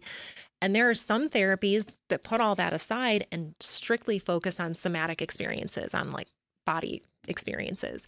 The best therapies combine both. And I think, pretty much any intervention that's used today is going to combine both of those things in some way. We've done enough research. We've had enough experience to know that that's the most effective.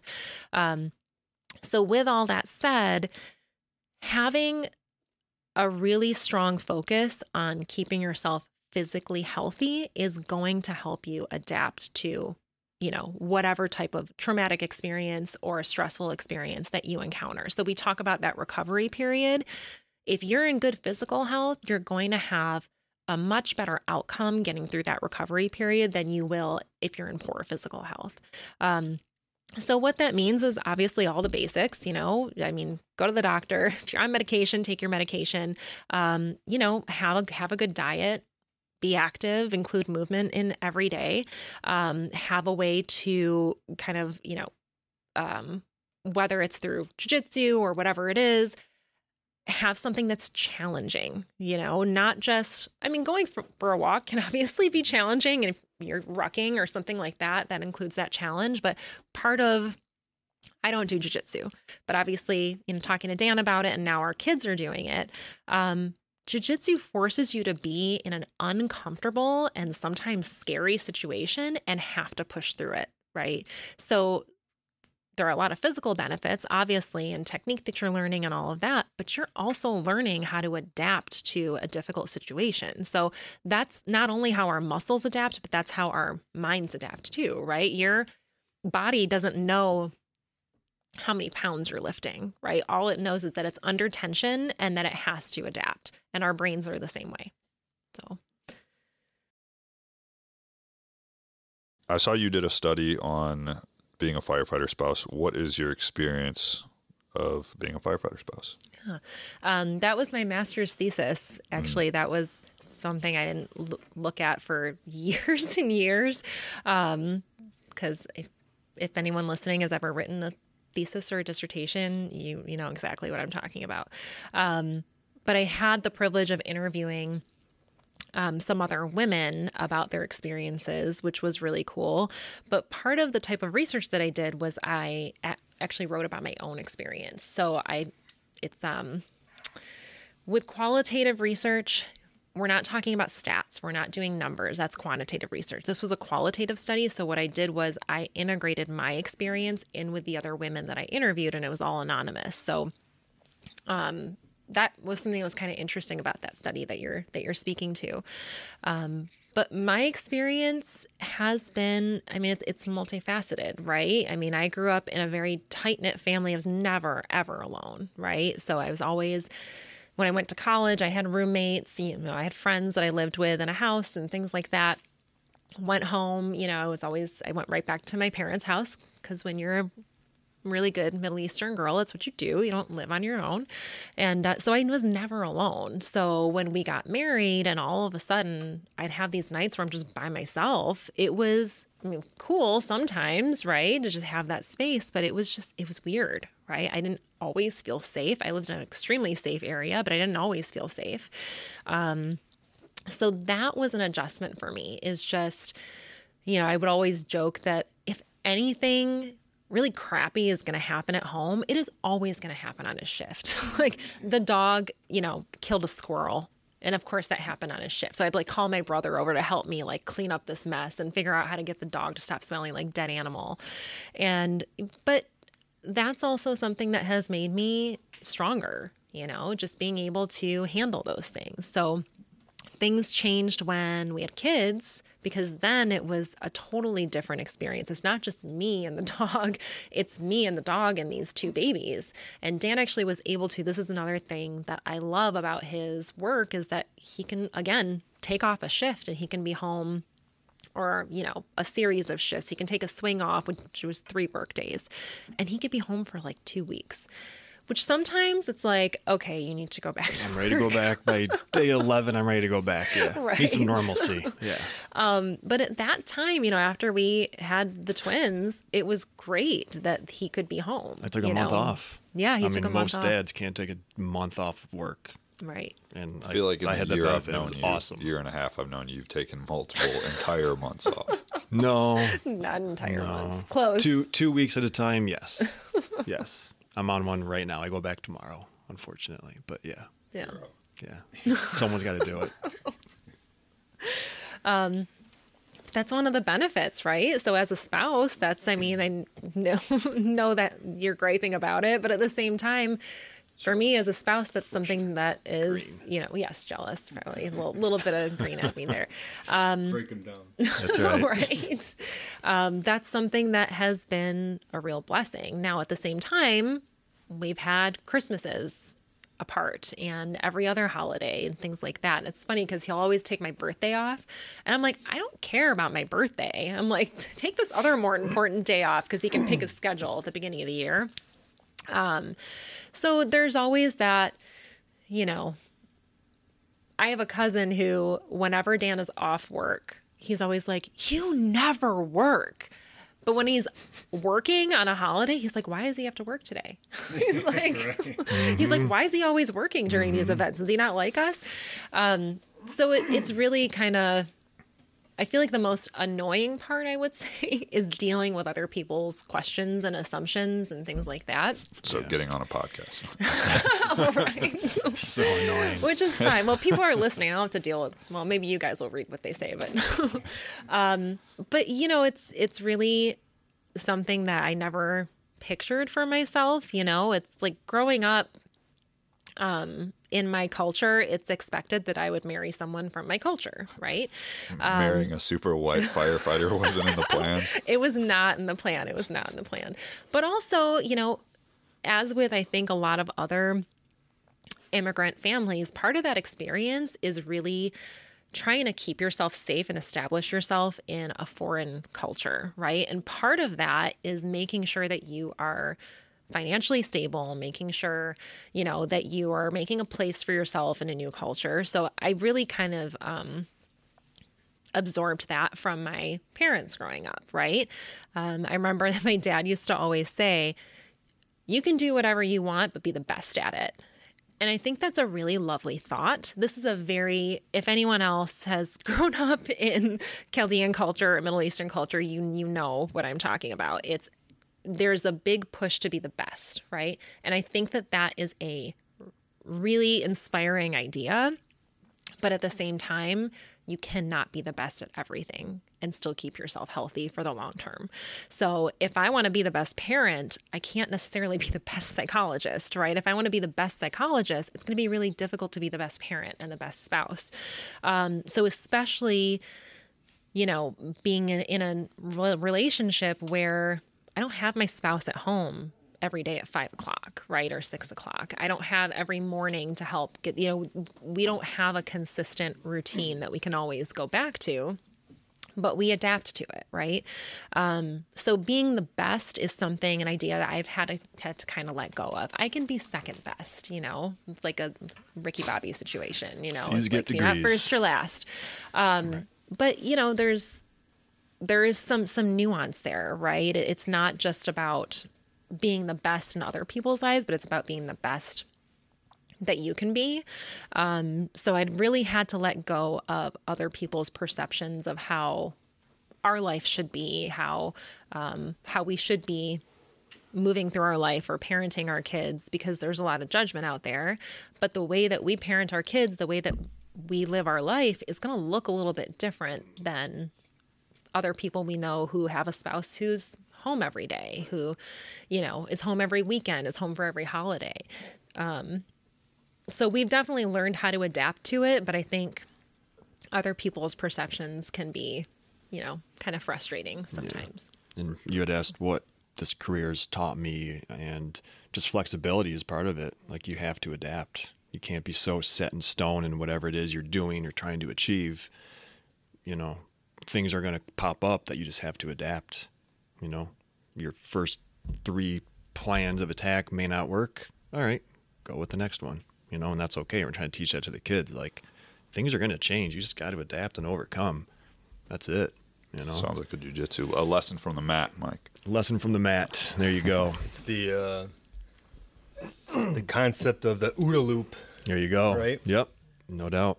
Observe. What is it? Observe, orient, decide, and act. That's right. I've been looking at the OODA loop a lot. Yeah. At Krav Maga. Yeah. Trying to keep that in mind. I like it. I try to use it in jiu-jitsu, but I observe, I kind of orient, and then I don't really know what to decide. And by then they're 3 moves ahead, and you are, blacking out. Yeah. I'm like, what do I do here? Even Carlos is like, remember that? We just learned that? And he's like, kind of guides me through it. Yeah. Like, I did the same thing with him on the monoplata, though. Yeah, the monoplata. He's like, you got the monoplata. I was like, what do I have? Yeah. He's like, see that there? Yeah. I just have to lift that. Yeah. Oh, yeah, it's so simple. And I was doing it on his good shoulder, so then I was like, this is nice. He's letting me apply this on his healthy shoulder. Yeah, that's good. Yeah. Just doing charity work out there. Charity work. Right. Police officers helping. All right, back to the intelligent conversation.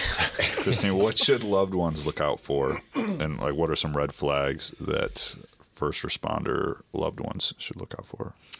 I think that the biggest one is probably just any change in kind of personality type of behavior. So how they interact, how they handle disappointments, things like that. And that doesn't necessarily mean that this is, someone who's kind of flying off the handle when there's, a crisis situation or a disappointment. It could mean someone who usually has a pretty healthy, reaction, but all of a sudden just starts withdrawing. And all of a sudden they're dealing with things a little too well and they're a little too stoic. So really just any change in behavior for that person. But specifically that can look like pulling away, right? Isolating a lot more. Irritability is a big one. And I think a lot of times we I mentioned earlier, when someone we love is acting kind of off, we can have a tendency to take that personally. And especially if someone's being really irritable, we can be like, well, just what an asshole, or just like, what's wrong with you, or what did I do? Kind of make it about us right away. Exactly. We can internalize it, right? And I think what's really important is to take a step back and look at, okay, is this becoming a pattern of behavior? And if it is, there's probably something else going on there. So other things too, I mean, there's the pretty obvious red flags, like obviously substance abuse and things like that, but also looking for a change in diet and eating habits. Are they eating a lot more excessively? Are they not eating at all? So those kinds of changes are really important to look at. And I think also, another thing too is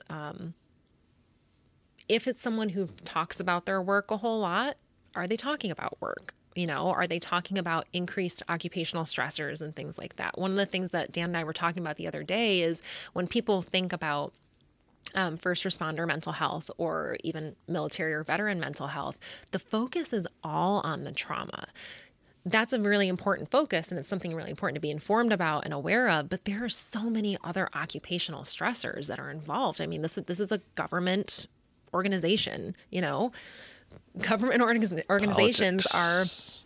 there's a lot of red tape. There's a lot of politics, and that does filter down to everybody's experience. So whether 100%. You're in leadership or not, your bottom line in your work is up to somebody else. And so there are other fields that deal with that too. But, as Dan mentioned earlier, when you go into a field knowing that you're going to be sacrificing so much and that you're going to have certain support, and you don't have that support anymore, that's a big change too. So really being aware and having those conversations, just observing about those occupational stressors too, how things are changing, is just good to know about. So you'll know when to, hey, how are you dealing with all this stuff going on at work? Like, what are your concerns? Like, is there anything I should be concerned about or anything I can do to help? But a big one is just looking for those behavioral changes and not taking them personally unless you need to. Like if there's something that you're doing that is not helpful, just having some humility there. But how hard do you think, I wonder, like nowadays, I feel that, so looking for these like changes in patterns, being aware of them and just noticing, like a diet change, like some of these things might seem obvious, but then they might be subtle if you live with the person in a way but I feel like nowadays, how do you, what is the response you're getting, at least from, talking to patients, or is there feedback around people not paying attention to these things because of distractions, like being in your phone, social media, and not engaging, right? So you're in the room with the person, right, but you're not really fully there observing. You're not present. Does that kind of, take away from them catching it early enough, and then it kind of creates a bigger problem later on? Yeah. I mean, that tends to be, like you said, it's a distraction. It's also a coping mechanism. And that's actually something I probably should have brought up with coping mechanisms is getting involved in technology too much, instead of actually addressing problems. So, you said something else that I was going to latch onto, and it just fell out the side of my head, but I'll come back to it. But in general, that type of behavior, like being in the same room with someone and you're both on your phones, we totally do it. First of all, I just want to say we do this all the time. I'll be sitting right next to him and I will send him something on Instagram instead of just saying, hey, look at this. And we recognize that, and we can tell each other, can you get off your phone? I want to talk to you. But not all relationships are like that, and it becomes routine. And when we're routinely, absorbed in our phone in this other world and ignoring the person next to us, then that can make a big difference in terms of our perception. And we can miss things, and we can also miss things in our own bodies and experiences. So, as I mentioned earlier, about those physical cues of stress and things like that, a lot of people will ignore those and just take them as something that's, okay, I've got digestive issues. Well, whatever, everyone does these days. Well, why? Why do we all have digestive issues? Why do we all have these food intolerances and things like that? And really kind of taking a more comprehensive look at it rather than, oh, it's just the food industry. Maybe it is. Maybe it's the fact that we are all stressed all the time. And we don't really know how to separate from it because our culture values stress. Our culture values go, go, go. Don't take a break. Achieve, achieve, achieve. And then you get people who just kind of collapse under that and don't want to achieve anything at all. So I do think that just the act of being absorbed in technology is dangerous, but I also think what we absorb from our information sources can be dangerous too. So depending on what your social media kind of echo chamber looks like, you're going to be fed information all the time that is consistent with your views. And what that means is if your views are different from someone else's, you're both getting totally different streams of information. So sometimes that's going to happen in a relationship, and you're all of a sudden more loyal to some kind of social media personality than you are to someone that you're in a relationship with. That's another soapbox I tend to get on, is just how I feel about social media and how it's related to mental health. I have a lot of problems with it, but at the same time, I think these days, sometimes that's the only way people connect and interact. It's an ecosystem that now we're forced to play in. Exactly. Yeah. So when you speak to departments, what are you telling them versus when you're speaking to an individual? Oh, good question. Got some zingers today. Dude, I like it. Did your research? Prior to the pandemic, I did a series of behavioral health trainings at Dan's fire department. And this was something that I definitely want to continue doing again. But how I structured that was, instead of getting into a lot of technical stuff, it was really just starting this conversation. What does the conversation look like as a department? What kind of things should we be looking for in your coworkers? I threw some stats and things like that in there too, just to give a comprehensive picture of firefighter mental health. But I think in general, talking to a department is really about getting everyone to be cohesive behind this cause, right? If you have one person in your department who's struggling, that's going to impact everyone else, and so it is your business. Someone else's mental health is actually your business when that person is helping you survive in a crisis situation. So some of it was addressing the stigma. And it was Dan's department, so I know some of these guys pretty well. So, it was easier to get a rapport going and getting them to share things. But, you'd have some people who are really passionate about it and who are really on board with it. And, oh, yeah, I meditate, or, oh, yeah, I've noticed this happening. And then you get someone making jokes in the background because they're so uncomfortable with subject matter that they can't even get themselves to take it seriously. They've got to distract themselves with humor, right? That can be useful, but that is our default. Also, just go to humor. Right. Inappropriate humor. It's even better usually. Right. It is the best. I mean, just something that's one of our coping mechanisms. Right. Even on scene. I mean, I've been on calls where someone is dying or dead, and a thought pops into my head of something completely unrelated, completely inappropriate that I can't even probably repeat here. Just kind of laugh to myself, and that's how I get through that call. I think that goes along with that kind of dissociation that we were talking about earlier. It's adaptive, right? On shift, or when you're, on scene, but also when you're finishing out your shift and you still have to deal with all this. You haven't had your time to really recover yet. I think the trick is knowing when the humor is masking something and knowing when it's useful, because here's the thing, you're not going to need a lot of recovery from every dead body that you see. If you're seeing 20 dead bodies per shift, you're not necessarily going to need a lot of recovery from that. However, that'd be a ridiculous shift. That's a bad that shift. would be, yeah. That's bad. Where, again, my limitations. I do not have experience on scene. But, at some point, those do become just a part of the job, right? But it's knowing yourself, knowing your tells for when something is a lot more difficult. And that can be as obvious as nightmares, or just like having something that's stuck in your head. Or it could be, I'm on my phone a lot more today. I notice that I just I'm really antsy. I need to constantly be doing something.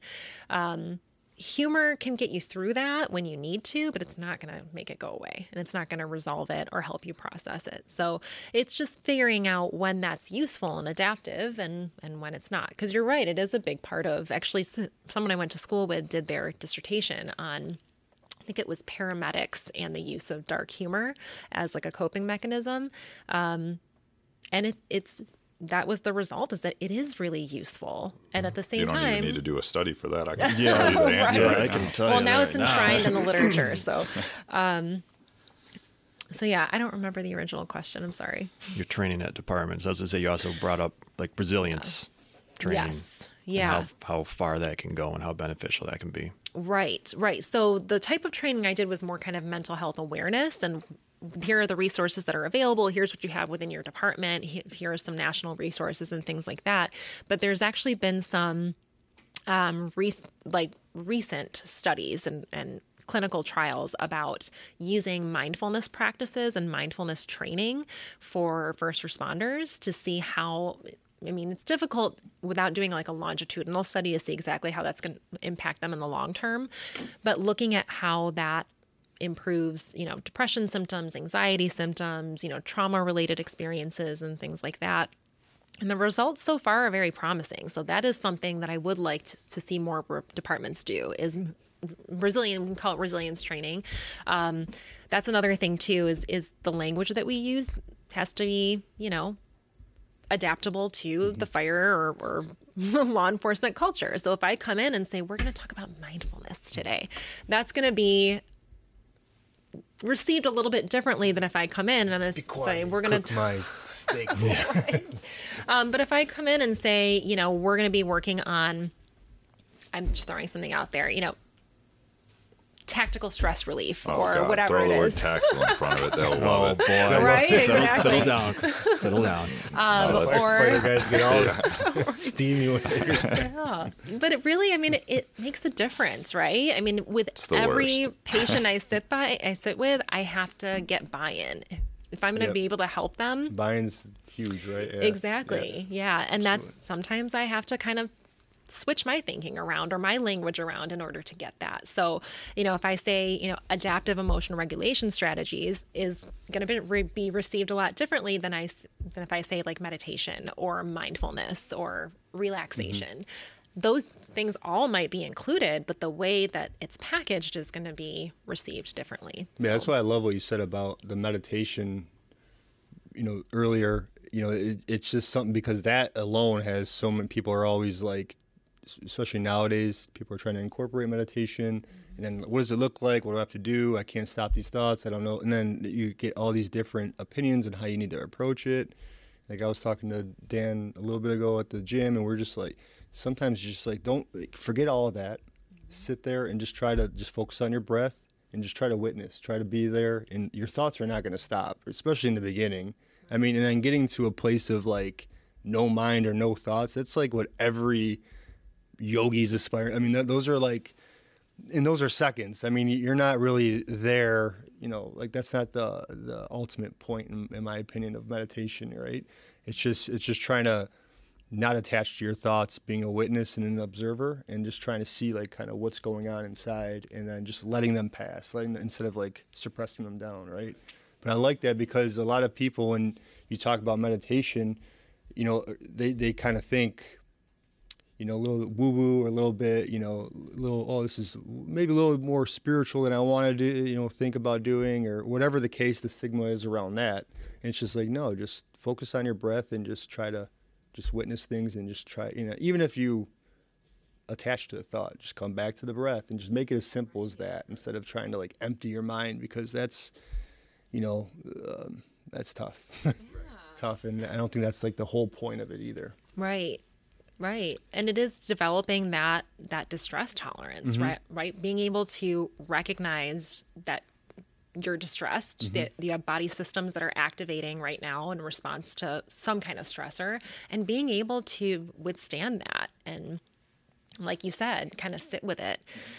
There's a reason that these practices have been around since the beginning of, of history, is that they work, and we're not machines, and we have to work with what we have. We can't just work according to some ideal of how strong or, stoic we can be. We really have to work with what we have. And if what you have is a very emotional personality, then you have to work with that. If what you have is someone who really kind of finds comfort in logic, then let's work with that. That's where we start, right? So in addition to getting that buy-in and building that rapport. It's also understanding, where do you find that comfort? Do you find that comfort in facts and figures and information?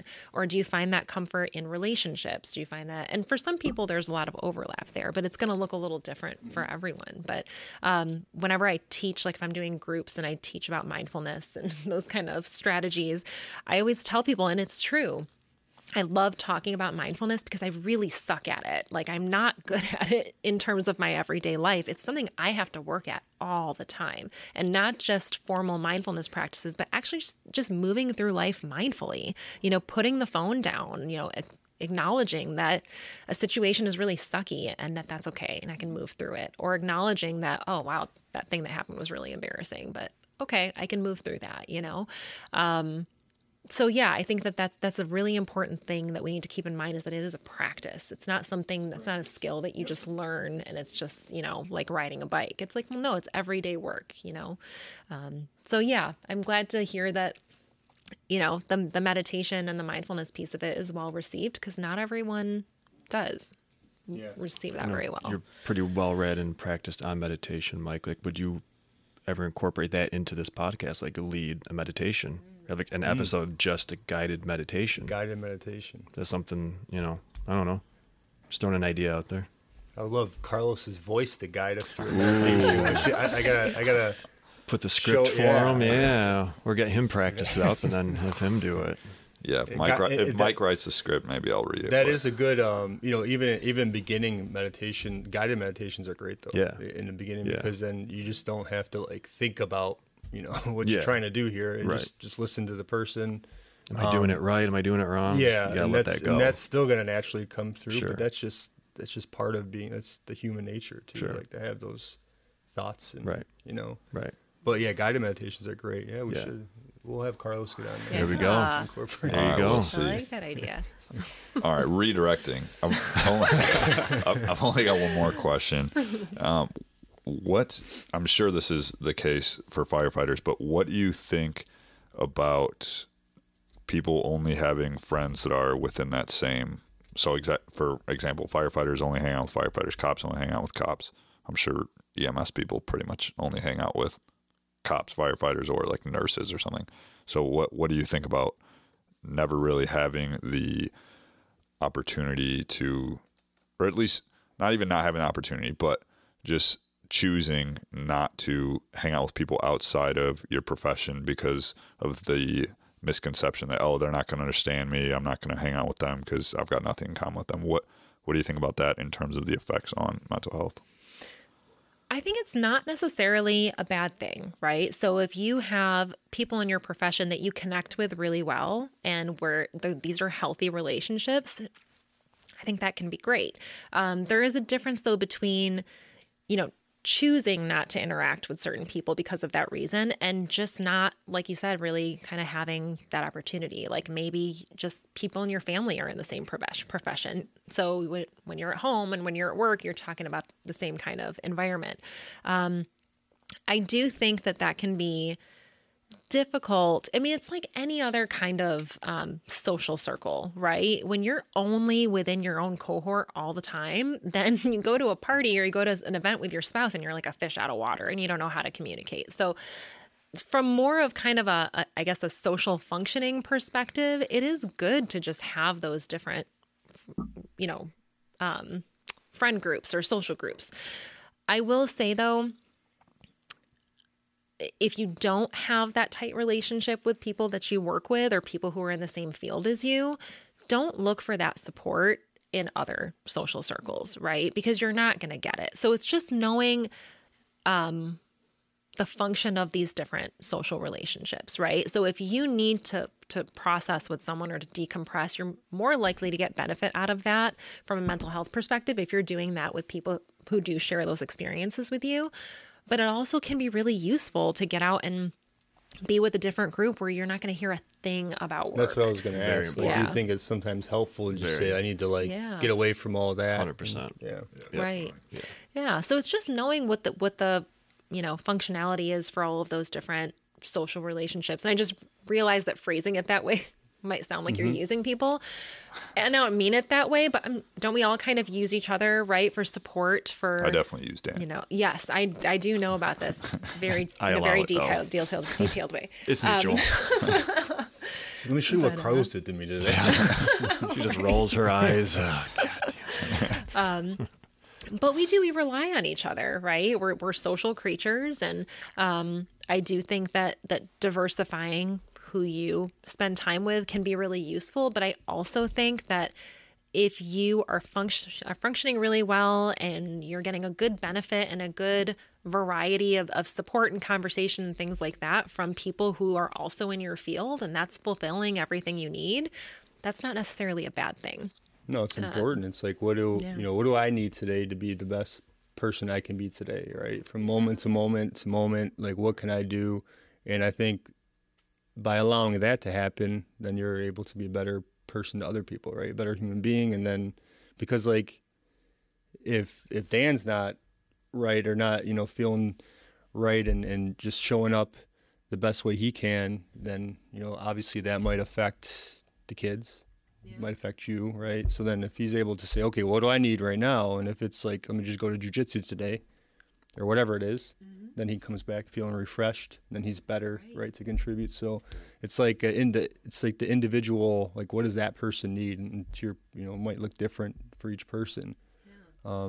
Like, is there a way when you're talking to a patient, is there like it is very much an individual approach, right? Like, what does this person need? And it's going to look different than the next person. But is there like a way that I guess you can, like what Carlos was asking earlier, like tools that, okay, at the very least, like, communication is obviously important. But some people don't feel as comfortable communicating. So then maybe journaling. Like, are there some things that you try to say, these are some things to try out, and then, let's say it doesn't work out, or if they're not taking to it, like, how do you approach that kind of element to it? Basically in the therapy setting.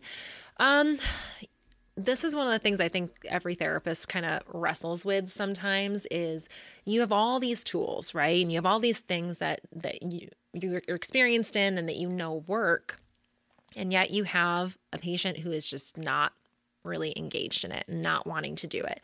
There can be so many different reasons for that. And so I think the first thing as a therapist that I would look at before I give any advice or anything like that is look at what am I doing to contribute to this? Am I pushing it too hard? Is it too early, or is it too late in the therapy to introduce this? Am I not explaining it enough? Am I missing something entirely that's a barrier to getting this person to use this intervention? So a lot of it is really just stopping and just having an honest conversation about it of just like, I noticed that you're really saying you want to make these changes, but, whenever we have these strategies that I'm suggesting or that we're working on, I notice you're not really carrying that through into your personal life. What's going on there? And let's try to figure it out, and not necessarily in an accusatory way where it's like, you're not doing your homework, but more like, what's in the way? Is there's something I can do differently or we can do differently? Is there something where we need to have a conversation with a family member or a partner or a spouse and just say, this is what we're working on and this is how you can support. Because sometimes everything makes sense in the therapy room, and the minute you get out into your normal life, it doesn't make sense anymore. But progress in therapy depends so little on what happens in the therapy room and so much more on what happens outside of the therapy room. So 1 hour a week is not going to do much to get you to reach your goals. You know that with any other kind of discipline or any other kind of change that you're trying to make. You have to take that strategy and apply it to your life every day. And I think that's where a lot of people really struggle, right? Because that means maybe standing up for yourself and upsetting people. That means maybe changing a routine that's been pretty well established.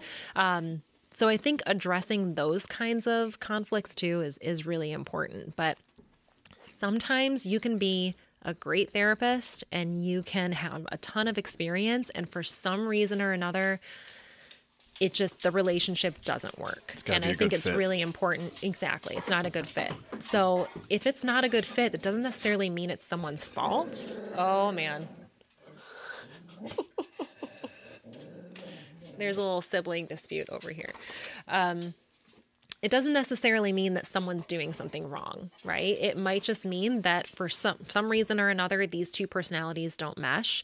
And, I always tell patients that at the beginning of treatment, if you find that this isn't working, or you find that it's just not working with me, I'm not going to be offended. Let's talk about what you need out of therapy, and I can make a referral, or we can try to change things, or whatever it is. But, I think definitely if you're looking for a therapist, look for someone who has experience in what your presenting problem is, right? So if your presenting problem is trauma, look for someone who specializes in trauma, right? If your presenting problem is, a marital issue or relationship issue, look for someone who works with couples, even if you're not going to be seen as a couple, but someone who has experience in that. So that's something that's really important to understand, is that you have an active role in the therapy, as a patient. So it's not necessarily just an expert and you're a passive, participant. No, you are active in that relationship and you're active in that treatment. So, if something's not working, it's okay to say that.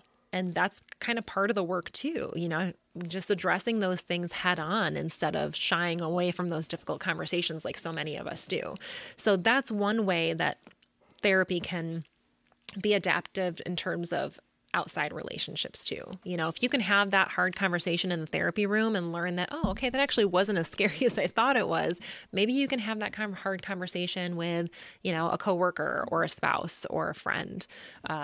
So that's one of the things I would say in terms of addressing some of those barriers is just taking a look at it from all angles and not blaming yourself or blaming, the other person in the therapy relationship, but looking at, just objectively what's getting in the way here. Yeah, and that's a great point to, if the initial therapist relationship with you doesn't work out, if you're not getting what you need out of it, it's okay to look for a different therapist, right? Mm-hmm. Somebody because sometimes you hear people, I tried that therapy thing and it didn't work out. This person didn't know, whatever it was, but then it's just, maybe that wasn't the right fit at the right time.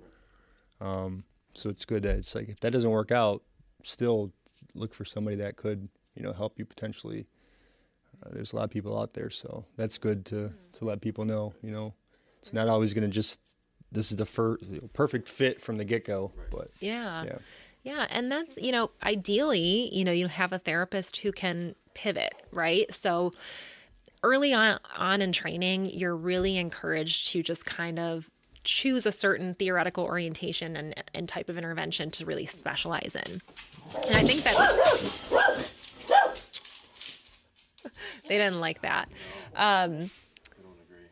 So, and that can be useful from a training perspective to kind of have like your bread and butter, right? This is what I specialize in. This is my main offering. At the same time, that's not going to work for everyone, and it's not going to work for every presenting problem. So ideally, you'll have a therapist who can kind of pivot, and maybe they're starting with a certain kind of treatment and seeing that's not working, and be able to kind of, well, let's try this strategy, or let's try this intervention that's a little different from what we've been doing. And that really comes with experience. It's not to say that you can't get, I've encountered excellent therapists who are just in their training, right? So it's not about whether someone's a trainee or an early career psychologist, but having that experience definitely does help in terms of the therapist being able to pivot and recognize when something's not landing and be able to bring in a different intervention. So. Makes a lot of sense. Absolutely. Compare that to jiu-jitsu too. Yeah, there we go. There's always a comparison. Yeah, always a comparison. You got anything before we close it out? All right. So we've been at it now for 2 hours, like basically 2.5 hours. So yeah, yeah, exactly. I warned you. There's a lot of knowledge being dropped. So I'm going to ask each of you to just close it out. Dan, let's give the locker room philosophers out there in the world some final thoughts from Lieutenant Dan. Some final thoughts. If you're struggling with anything in your life, don't be afraid to reach out for help, whether that's from a spouse, a friend, a therapist, anything. Sometimes you have to take a hard look at yourself and look at your deficiencies and where can I improve. And it's okay to ask for help. There's help out there. Also, shout out to first responder spouses. They are single parents for firefighters 24 hours at a time or more. They're a single just 3 parent. days a month. Just, yeah. The number gets lower every time. It's crazy. It does. I've noticed that. You notice that? Yeah. Yeah. They're single parents for days at a time. Yeah. Even, police spouses, can imagine what they come home with, and the spouse has to be very strong for their spouse and their kids and, play the role of mom and dad.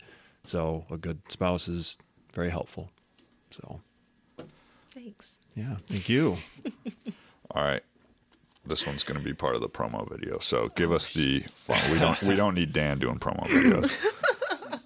All right. So give us the final knowledge bomb from Christine Sebastian. Dr. Christine Sebastian. Doctor from the doctor.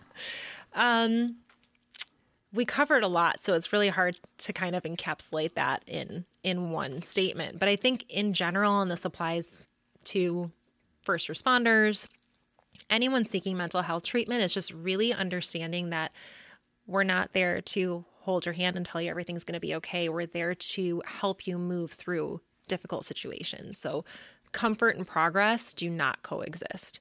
And so when you come into therapy, it's really important to understand that it's not always going to be relaxing and cathartic. Sometimes you're not going to leave there with a smile on your face. And that's how we make sure that you reach your goals, really. So just remembering that, therapy is work. And, like Dan said, I had to come up with something new because you took mine. But like Dan said, starting to look for help is really, really hard. And that hardest part is that first step. So talking to someone that you care about, or even just poking around online. There's so many resources in terms of mental health. So don't be afraid to ask for help. Don't be afraid to have the conversation and just talk about mental health in general. Let's make this a normal part of talking about the first responder experience, because it's a big part of it. Boom. All right. And then there's going to be people out there knocking down your doors trying to get some therapy. So where can people find you? So I'm currently working in a group practice called Total Health and Wellness Associates. So you can look me up there. I also have an Instagram page, which is First Responder Psych, or just look for my name, Christine Sebastian PsyD. And you can connect with me there as well. All right. She'll be tagged in this video. So I know there's some underscores in that Instagram handle. There are, you're right. Yeah, so that can get confusing. You can add that in a caption, maybe. Yeah. She'll be tagged in this video. But yeah, we appreciate you guys for coming on and sharing that wealth of knowledge. Thanks Mike, for having us. any closing thoughts? Thank you for coming on. Thank you for the sourdough bread. She's also a master baker of sourdough. So I appreciate that and your time today. Of course. Thank you guys for having us and inviting me into the locker room. Oh, God. It's a scary place. All right.